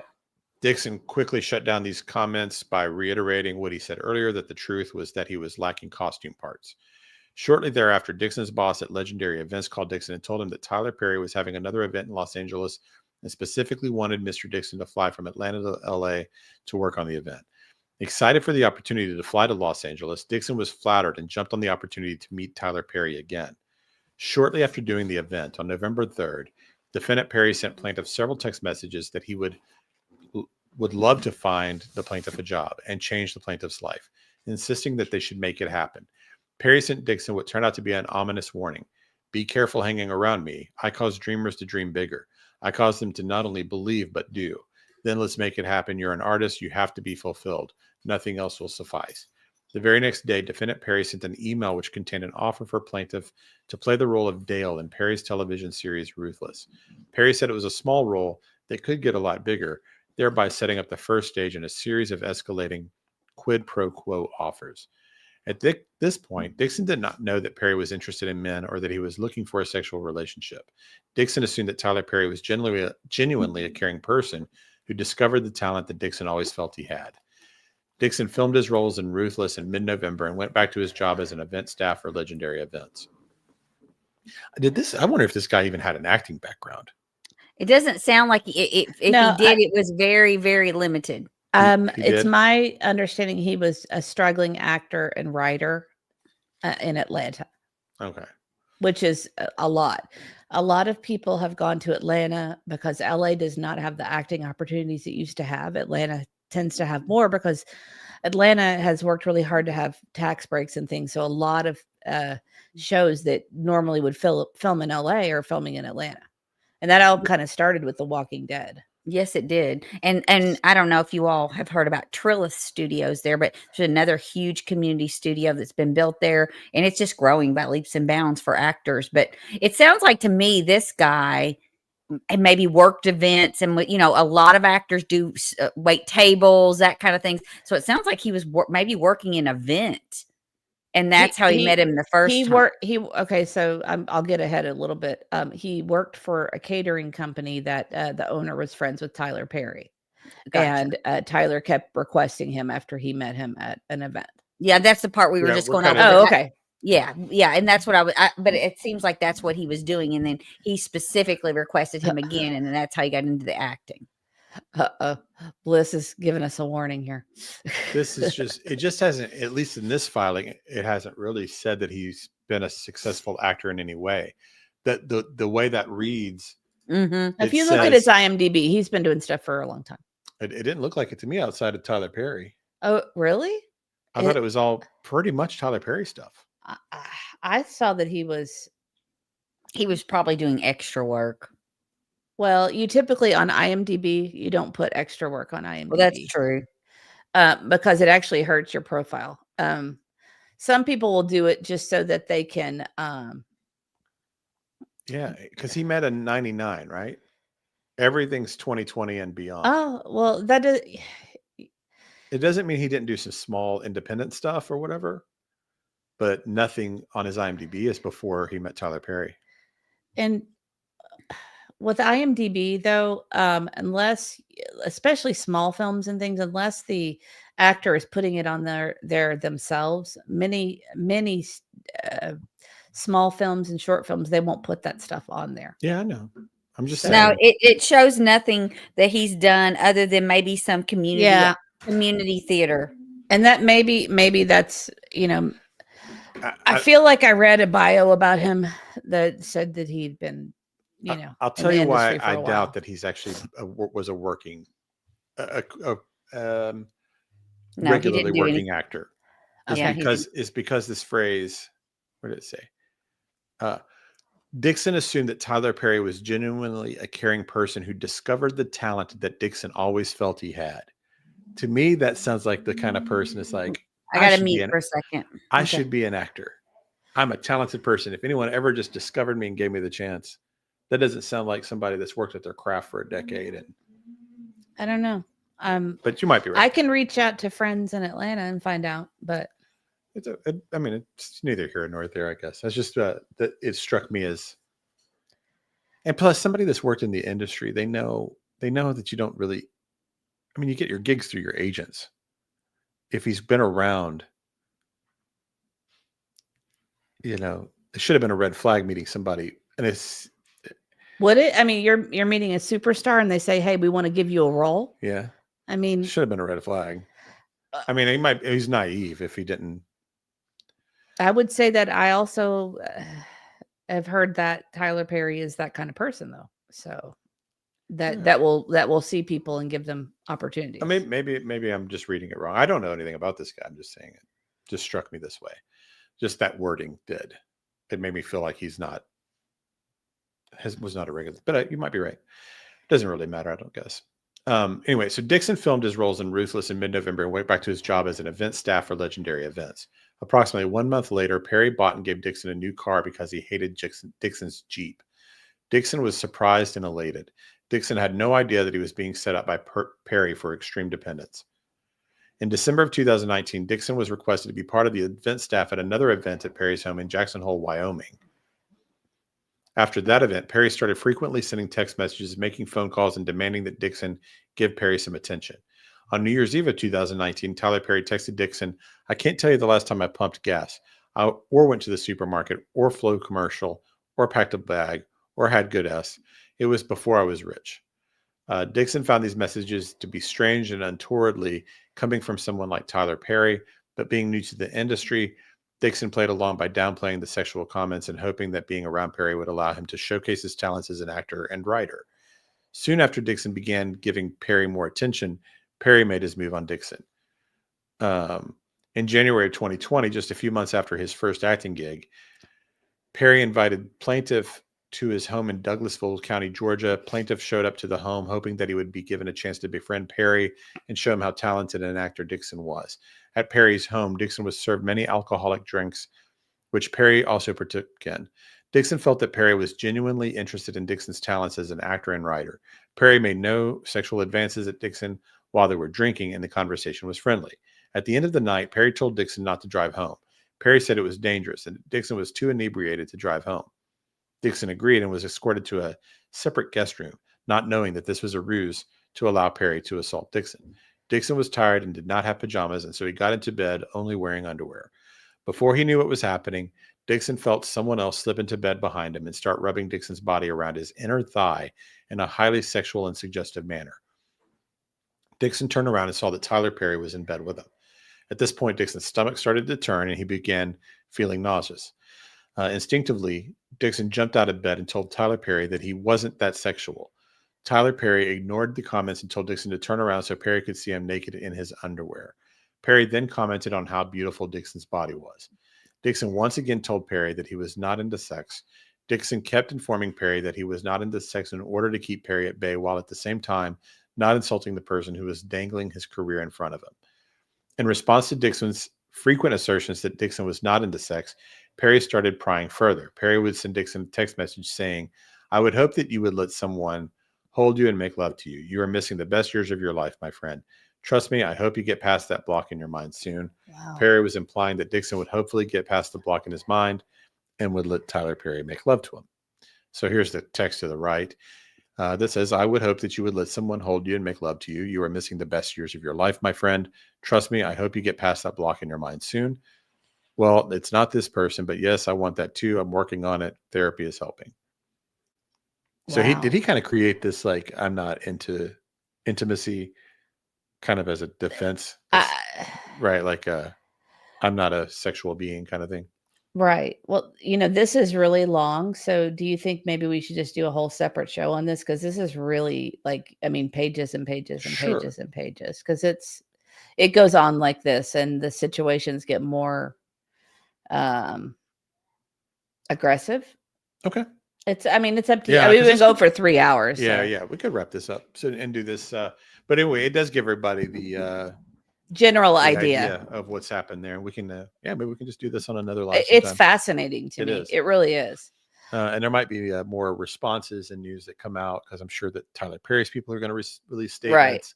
Other people may speak. Right. Because once something like this gets out there, there's Right. usually other people that start coming forward, right? Right. That's kind of it's I think it might be worthy of its own show.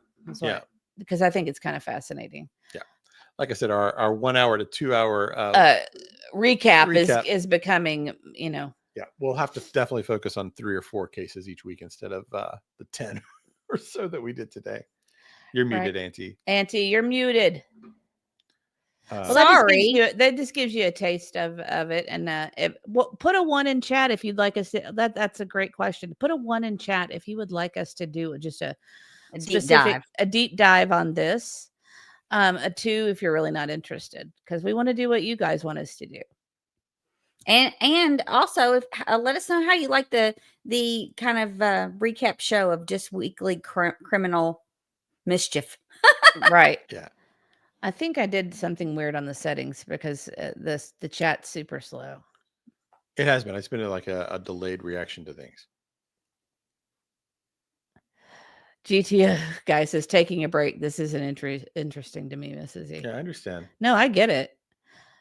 And some people, and I mean, because of who it is, it's interesting to me because I think it just shows the pattern of behavior with these kind of people that think they're above the law and above consequences for their actions. Yeah, I definitely get interested in the entertainment stuff for sure. What I think could be interesting too is if this spirals into other things, kind of the way P. Diddy did. Right. Is this going to unravel a whole more people come forward? Yes, a whole network of things that were going on. Right. I think it might have that potential. And Butterfly Kisses says, I like the gist of the information, maybe not all the little details. That's good. Right. Yeah. That's a good and point. I think it's, people that want to deep dive into certain things, that kind of gives them an opportunity to hear a little about it, but then we go into more detail if and they can follow it if they want to, or we can do a recorded. That's true. We could do that. We could do some recorded ones. Rosebud says, I missed the whole show because I'm sleeping. I'm for sure we are upside down and sleep here when I have to sleep. I have to sleep when they sleep. And boy, do we know that. We know that. We've lived that. So we get it. If you all, I mean, I would like to know what you think about doing this format. And I do agree that maybe we need to do less stories and try not to, try to keep it more to like an hour and a half. Yeah. Yeah.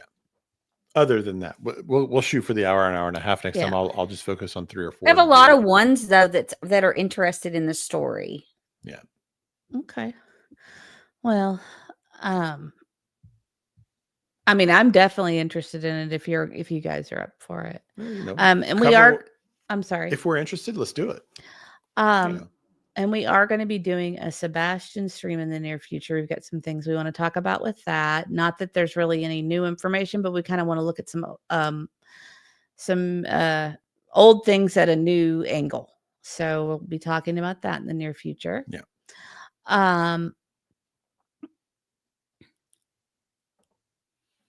Let's see what did Rosebud say? I want to hear more about this. I had a lot of respect for Tyler Perry. Hour and a half. Do you think Hollywood went to his head? I think I don't know. Al Henry says, I love this channel. So does the elderly lady here. Oh, Well, thank you. Thank you, elderly lady. And Al, we appreciate you. And Bliss Blessing said, play your commercial again in case anyone missed it. Okay, Dreaming. We'll play the commercial again. It's about 2 minutes long, and then we'll wrap it up. That sounds great. All right. And I would say I think Rosebud, I think for people when life becomes so, when you have people bowing down to your every desire and you get that kind of wealth, there's just people that just lose touch with reality and consequence, and they want more. They think that the rules don't apply to them. And those kind of people think when they can't buy something and everything they're throwing at it still doesn't work, it's a challenge. And he's the kind of person that's not going to bow down to a challenge. That sounds very possible. And GTO guy wants to hear. Oh, that's Nightbot. GTO guy. Oh, that's Detroit. Yeah. God complex, just like Diddy. That's yeah. I mean, he's built his own town of actors and workers. I mean, it's hard not to. GTO guy says, I want to know what caused the Air India flight 171 to crash, but that's a different type of mystery. We definitely have those. I've actually been watching a bunch of different people talk about what they think happened, different pilots and things like that. It's been really interesting. They're just not used to hearing no, and they don't like it. Yeah, I think it gets to that point. I really do. I think Auntie might be right with it, especially this Tyler situation. It might have been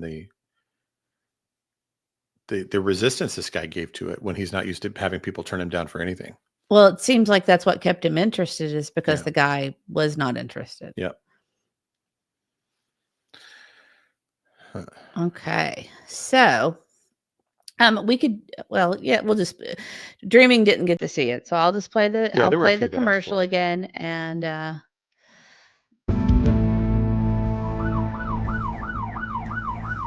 some stories never make the headlines, and some clues are hidden in plain sight.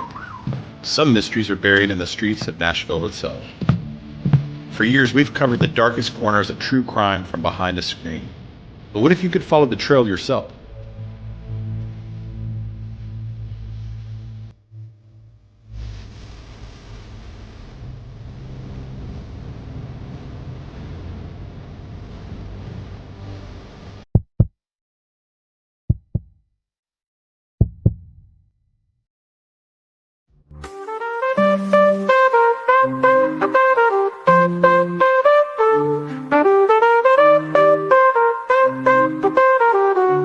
I'm proud to announce Mr. E's Nashville True Crime Tours. Join me and a few of our top investigators for a 2-hour walk through Music City's most chilling true crime scenes. Help us break down this mystery. Grab a seat. We guarantee you're in wonderful company. Unraveling these mysteries. These aren't ghost stories. This is the real deal. Infamous murders, historic crimes, and serial killers with twists and mysteries you won't believe, right where they happened. This is the case you get to walk into, and trust me, it's only the beginning.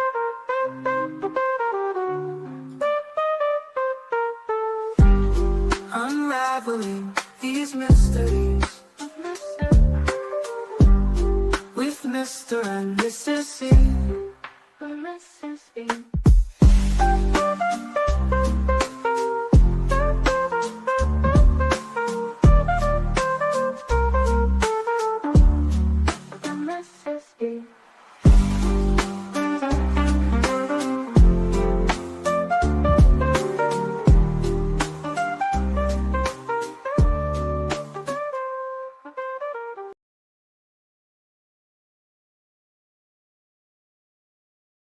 Oh, there it is. Okay. It's supposed to say friends. I messed up. Yeah, I thought it did say I thought. I friends. wonder who friend. I wondered if there was just one friend. There's just one We friend. only have one friend. No. I Oh, don't thank know. you, I swear Rosebud. it said friends at one point. So, Rosebud, you weren't here when we said this before, but all of our channel members are going to get one free ticket. And then they'll get a deep discount on any further tickets. So if anybody's coming to Nashville, reach out to us and we will get you a discount code. And you'll be able. That's a good way to do it. Yeah. Yeah. But yeah, that's we love history. You might want to. Yeah. So we've worked. I mean, our careers have we've been kind of entrepreneurs, but most of the business that we've been in over the last 20 years or so have all kind of in some way, form, or fashion been involved in tourism, largely creating tours, putting tours together, writing tours, conducting them for the public, private, school groups, that kind of thing. And so we have a love of history, and my favorite thing to do is actually create a tour and a business. And so we'd had a request from a true crime novel fan group, which was an awesome thing anyway. So basically there was this group of authors and their fans were coming to Nashville, and they asked us if we had a true crime tour. And so we said, well, we can create one. So we had a few months to do it and put it together. And it was the most fun I've ever had doing a tour in 20 years. And, Nashville, of course, has got a great, rich history. And so the stories go back to the 1800s up to modern day and kind of all in between. And so we decided we were going to make that a public tour, available for the public too. And so we worked on that for a while. Probably would have done it earlier. We had life happen to us, and then so we started that this summer. We put a pin in it. And so we've done a couple of those now, and it's been a lot of fun. So I'm going to personally be leading a lot of those at first, and then there will be other tour guides working with us. If you want me specifically, if you're ever looking at the website, when you go to select a date, it'll say Mr. E as the scheduled tour guide. If you want to avoid me and want to hear somebody else speak or a break from the Mr. E's voice, then there will be other tour guides. So it'll all be great. I mean, they're all professional people. So, Well, it's funny that you say that. Detroit Rock City says, are the tours going to be recorded? You can tell them what you're going to be doing in the future if you want. Well, and Rosebud also had a question. Will you do any podcasts on the channel for us to see about Nashville and maybe other surrounding areas in Tennessee, the history I would love to see? So that's going to kind of be the same vein. So, yes. So, yeah, that's what I want to do. I want to do kind of like, so I'm going to work on recorded tours that are kind of like virtual walking tours with me. Right. Through true crime areas in Middle Tennessee and beyond, but mostly around Nashville, Middle Tennessee, obviously, just because we're here. There's so many great stories, and just post them.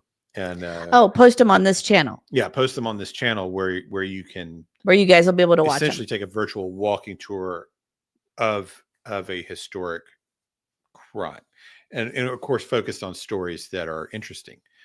There's some I've got one that I'm going to do that kind of spans all over Middle Tennessee. That's really a fascinating story. A book was written on it. And that's the first one I think I want to do.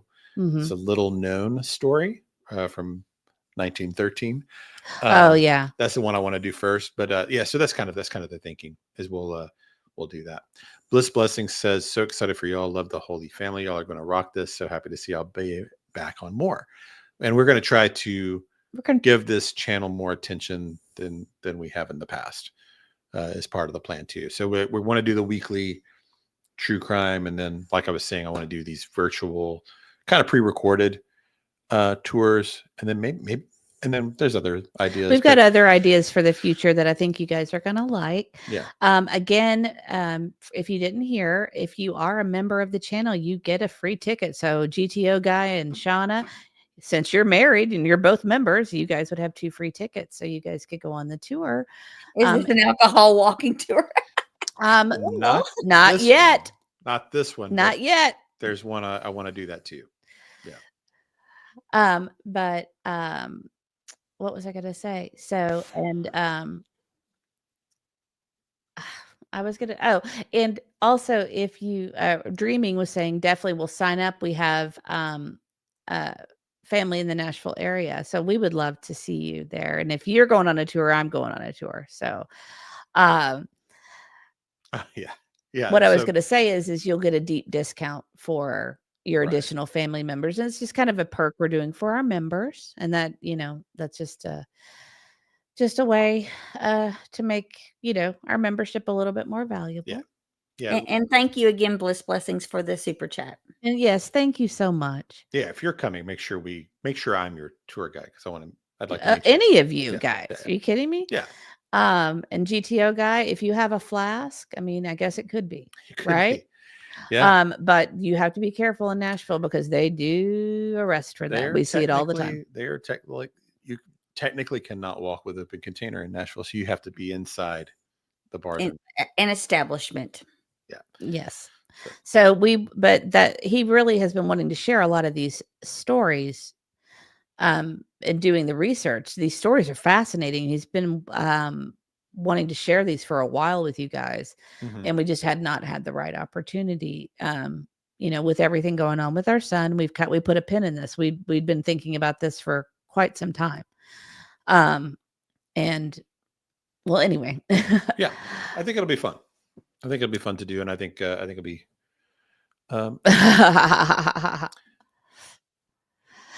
Well, Rosebud, you'll be able to see some of these because he's going to go to some of those places. So, and you never know if this works out. It could be in a city near you. Who knows, right? It could be. Sure, we do tours in other cities also. We're just based here, so we always anything we try, we always start it here. Right. So, but yeah, I've done tours in everywhere. New York, DC, and all over. But he's been really wanting to kind of share some of this Nashville history and Middle Tennessee history. And if we travel, I suspect, knowing him, that if we travel somewhere, he'll probably do the true crime from wherever we travel. Yeah, that'd be kind of the plan. Aw, Sharon. That's so sweet. Thank you, Sharon. You're wonderful. Thank you. You're always so supportive of what we do, so we appreciate you. Yes. Did you see did I say the next stop Mysteries double-decker true crime tour bus? Yeah. That's so double funny. decker, that's a lot of people. And that's a whole other animal. As long as we're not a pedal bar, I think those are ridiculous. Are they anywhere else besides Nashville? I've never seen them anywhere else. They're in Orlando, aren't they? No. They're not? I don't think Orlando allows that. No, they don't. I don't know. I've seen them in other places. I'm just trying to think where. Milwaukee is rich in crime and history and mystery. Yeah. Yeah. See, I love Milwaukee. See, I love history. I love folklore. I love superstitions. I love ghost stories. I love in something, just mysteries. I love all of those things. So it's, we're kind of putting it all together is the fun. I am too. Vegas. I'm afraid of Vegas right now. I don't know. I'm afraid of Vegas right now. Right? No, Vegas is fine. Right? No, after those YouTubers, Yeah. Well, There's a lot going on there. Yeah, there is. No, we love Vegas. We've been several times. Yeah, Milwaukee. I wouldn't have thought about Milwaukee, but you're right. Rosebud's right. That would be a good place for that kind of thing, actually. The architecture is it's been about, I don't know, 25 years or so since I was through Milwaukee, but the architecture. She said, no, they have double-decker buses. Was very impressive to me. That Vegas has double-decker? Yeah. Yeah, I don't think they have pedal bars there either. Yeah, we're huge history fans. Oh, yeah, mysteries. That's cute. Oh, that's a better name. That's very good. Ty Bay Lux, actually. Oh, Ty Bay is going to be our new marketing manager. I know. Don't be surprised if you see that title somewhere. That's mysteries. That's great. Really, really good. Yeah. Would we get to walk the route that the young man walked before he was found in the river? Part of it. We go towards the last half of it. We do cover Riley Strain on that because what the whole goal was to kind of start and kind of go through different times in history. And Riley Strain is our current modern day. Yeah, we kind of start with the first real big murder in Nashville, the one that kind of grabbed the headlines, and then kind of kind of work our way history, up. actually. At least in the, it's so it kind of spans a lot of different types of crime. There's some bizarre and it's I think I love doing the tour, so it's a lot of fun to me. And I'm sure we'll end up talking about some of these stories here. And thank you, Rosebud. We appreciate it. He's doing great right now. It's weird because it's out there. People keep talking about it, so I'm just going to say, yeah. In December, what happened is our son had a seizure, and Mystery picked him up from school and took him straight to the emergency room. He was having numbness on his face and in his hands, and his face was slack on one side, on his right side. His right, yeah. And so they took him in. Initially, they thought he had Bell's palsy, and then they did the CT scan there because they couldn't do an MRI. They did a CT scan at that emergency room and saw a mass on his brain. And so the mass, he was immediately sent to the Vanderbilt, basically. And they did an MRI, and then we met with a neurosurgeon, and neurosurgeon wanted to have it removed immediately. And what else? You're looking at me like am I giving too much information? I just don't know. I mean, well, I'm just kind of giving a recap of everything. So essentially, he had it removed. It was found to be cancerous, the tumor, and right now, and he did at that time did radiation and chemo, and then I'm trying to think. We did the MRI after, and it came up inconclusive. Essentially, there was some stuff they saw in there that they can't tell if it's scar tissue or whatever. Yeah. And we are kind of waiting on his future treatment plan after this next MRI. That's kind of where we're at right now. So I mean, it's weird because he is healed, and he seems fine. Right. So he may be completely fine. He may be completely fine, and it's this type of tumor can come back. It can, and it has a high percentage of coming back. But there's a lot of good there that I'm not going to get into all the specific details, but there's a lot of good stuff that that gives us a lot of hope. And we're kind of waiting to see if he's going to do, chemo for the next year or so, or if he's going to not.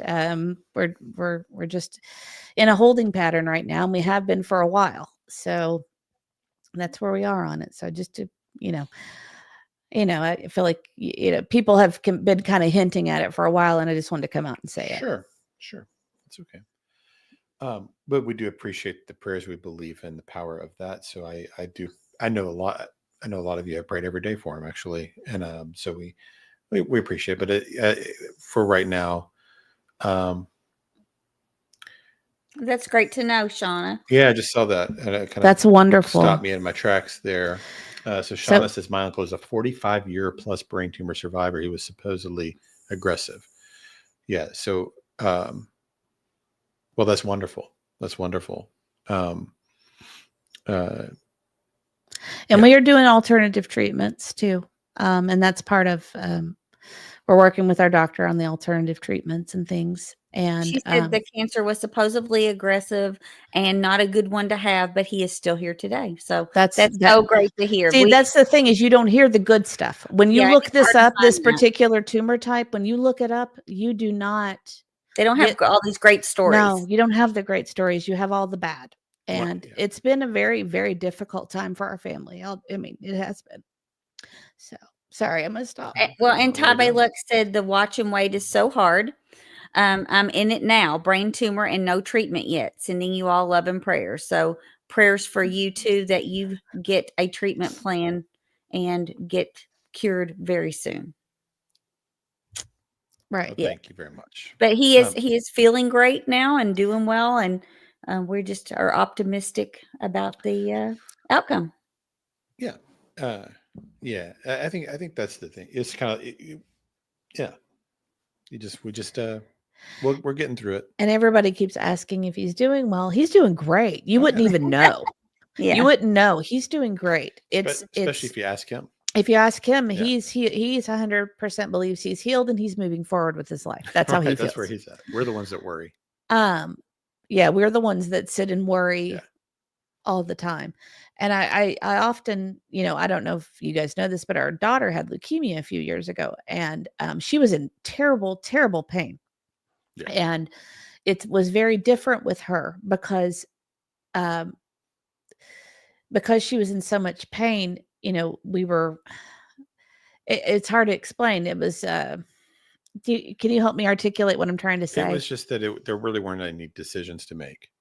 You really only had one path you could go, and so it was really just a matter of, okay, well, this is what's got to be done. We have to do this, and this situation's different. We don't really have.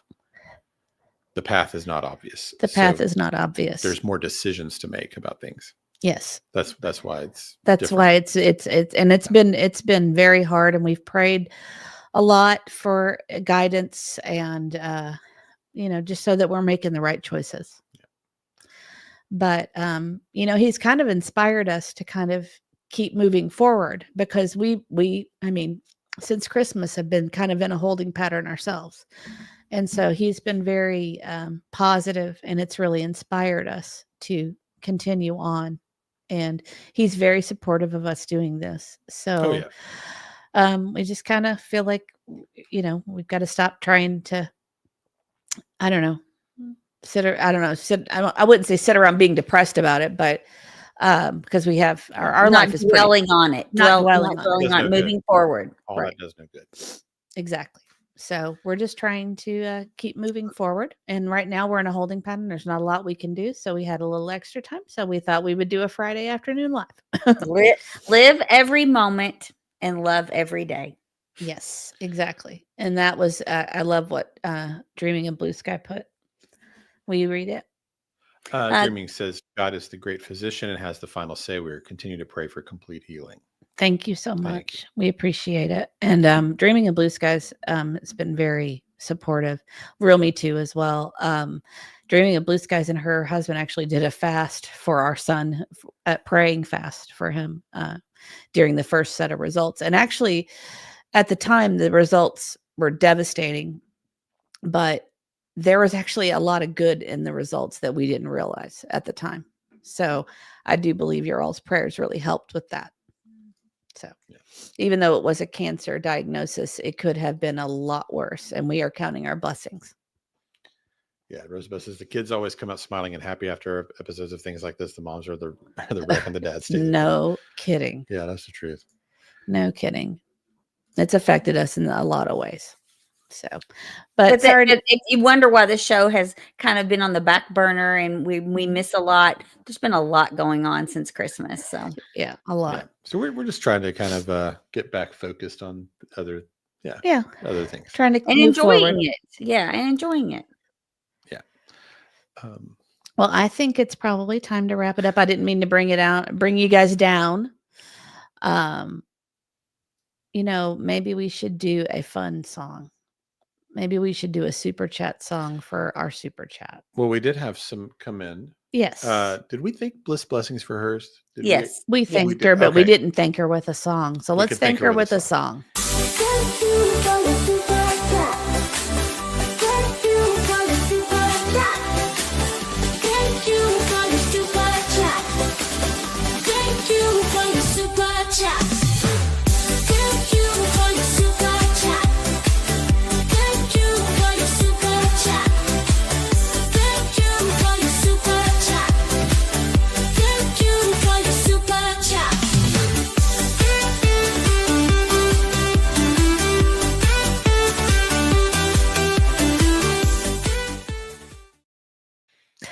So we do want to thank everybody for being here with us on our first weekly roundup kind of Crimecast. We'll try to do it again next Friday and make it shorter. I will prepare half the content. Yes.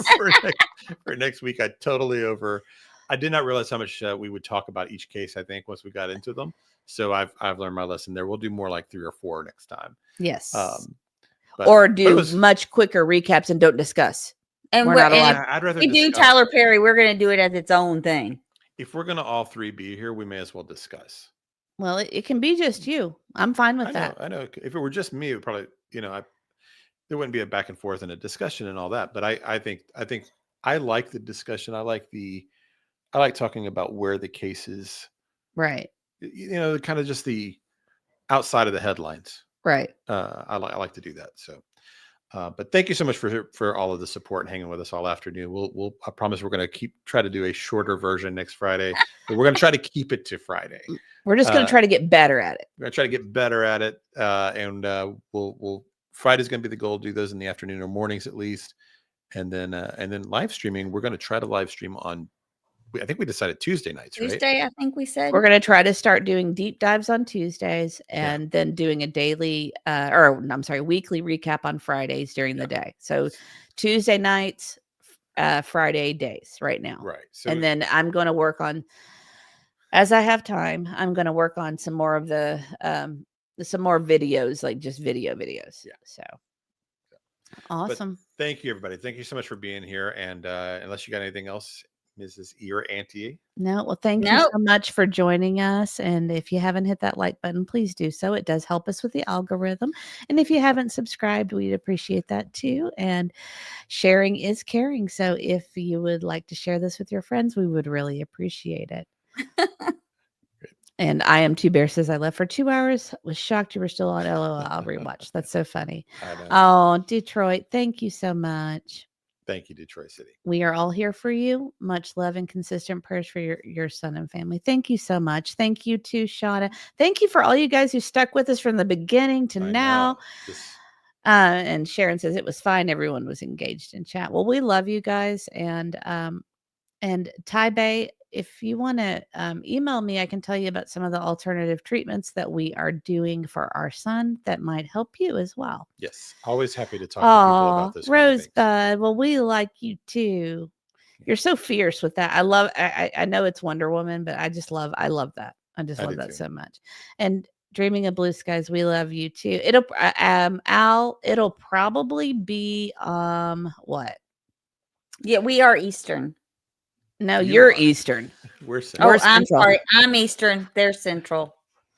But it will, I would say, around 6 Central or 7 Central on Tuesday. Oh, on Tuesday? Yeah, probably more like 7. Yes. And Tabe said, yes, please. Okay. Yeah. We've been talking with some other people who've had some similar diagnoses and trying to help. Oh, GTO guy, thank you so much. And we'll warn you not to watch the Tyler Perry. So I'm just joking. A lot of detail. Yeah. It gets more intense. So definitely creepy. Yes, Al, thank you so much. And we appreciate you guys. And thank you for the super chats and all the new members and to our subscribers and especially to our moderators who come in and help us out and are dedicated and help. They're just wonderful blessings. And we appreciate all of you so much. Have a great evening. Have a great Friday. Thank you, guys.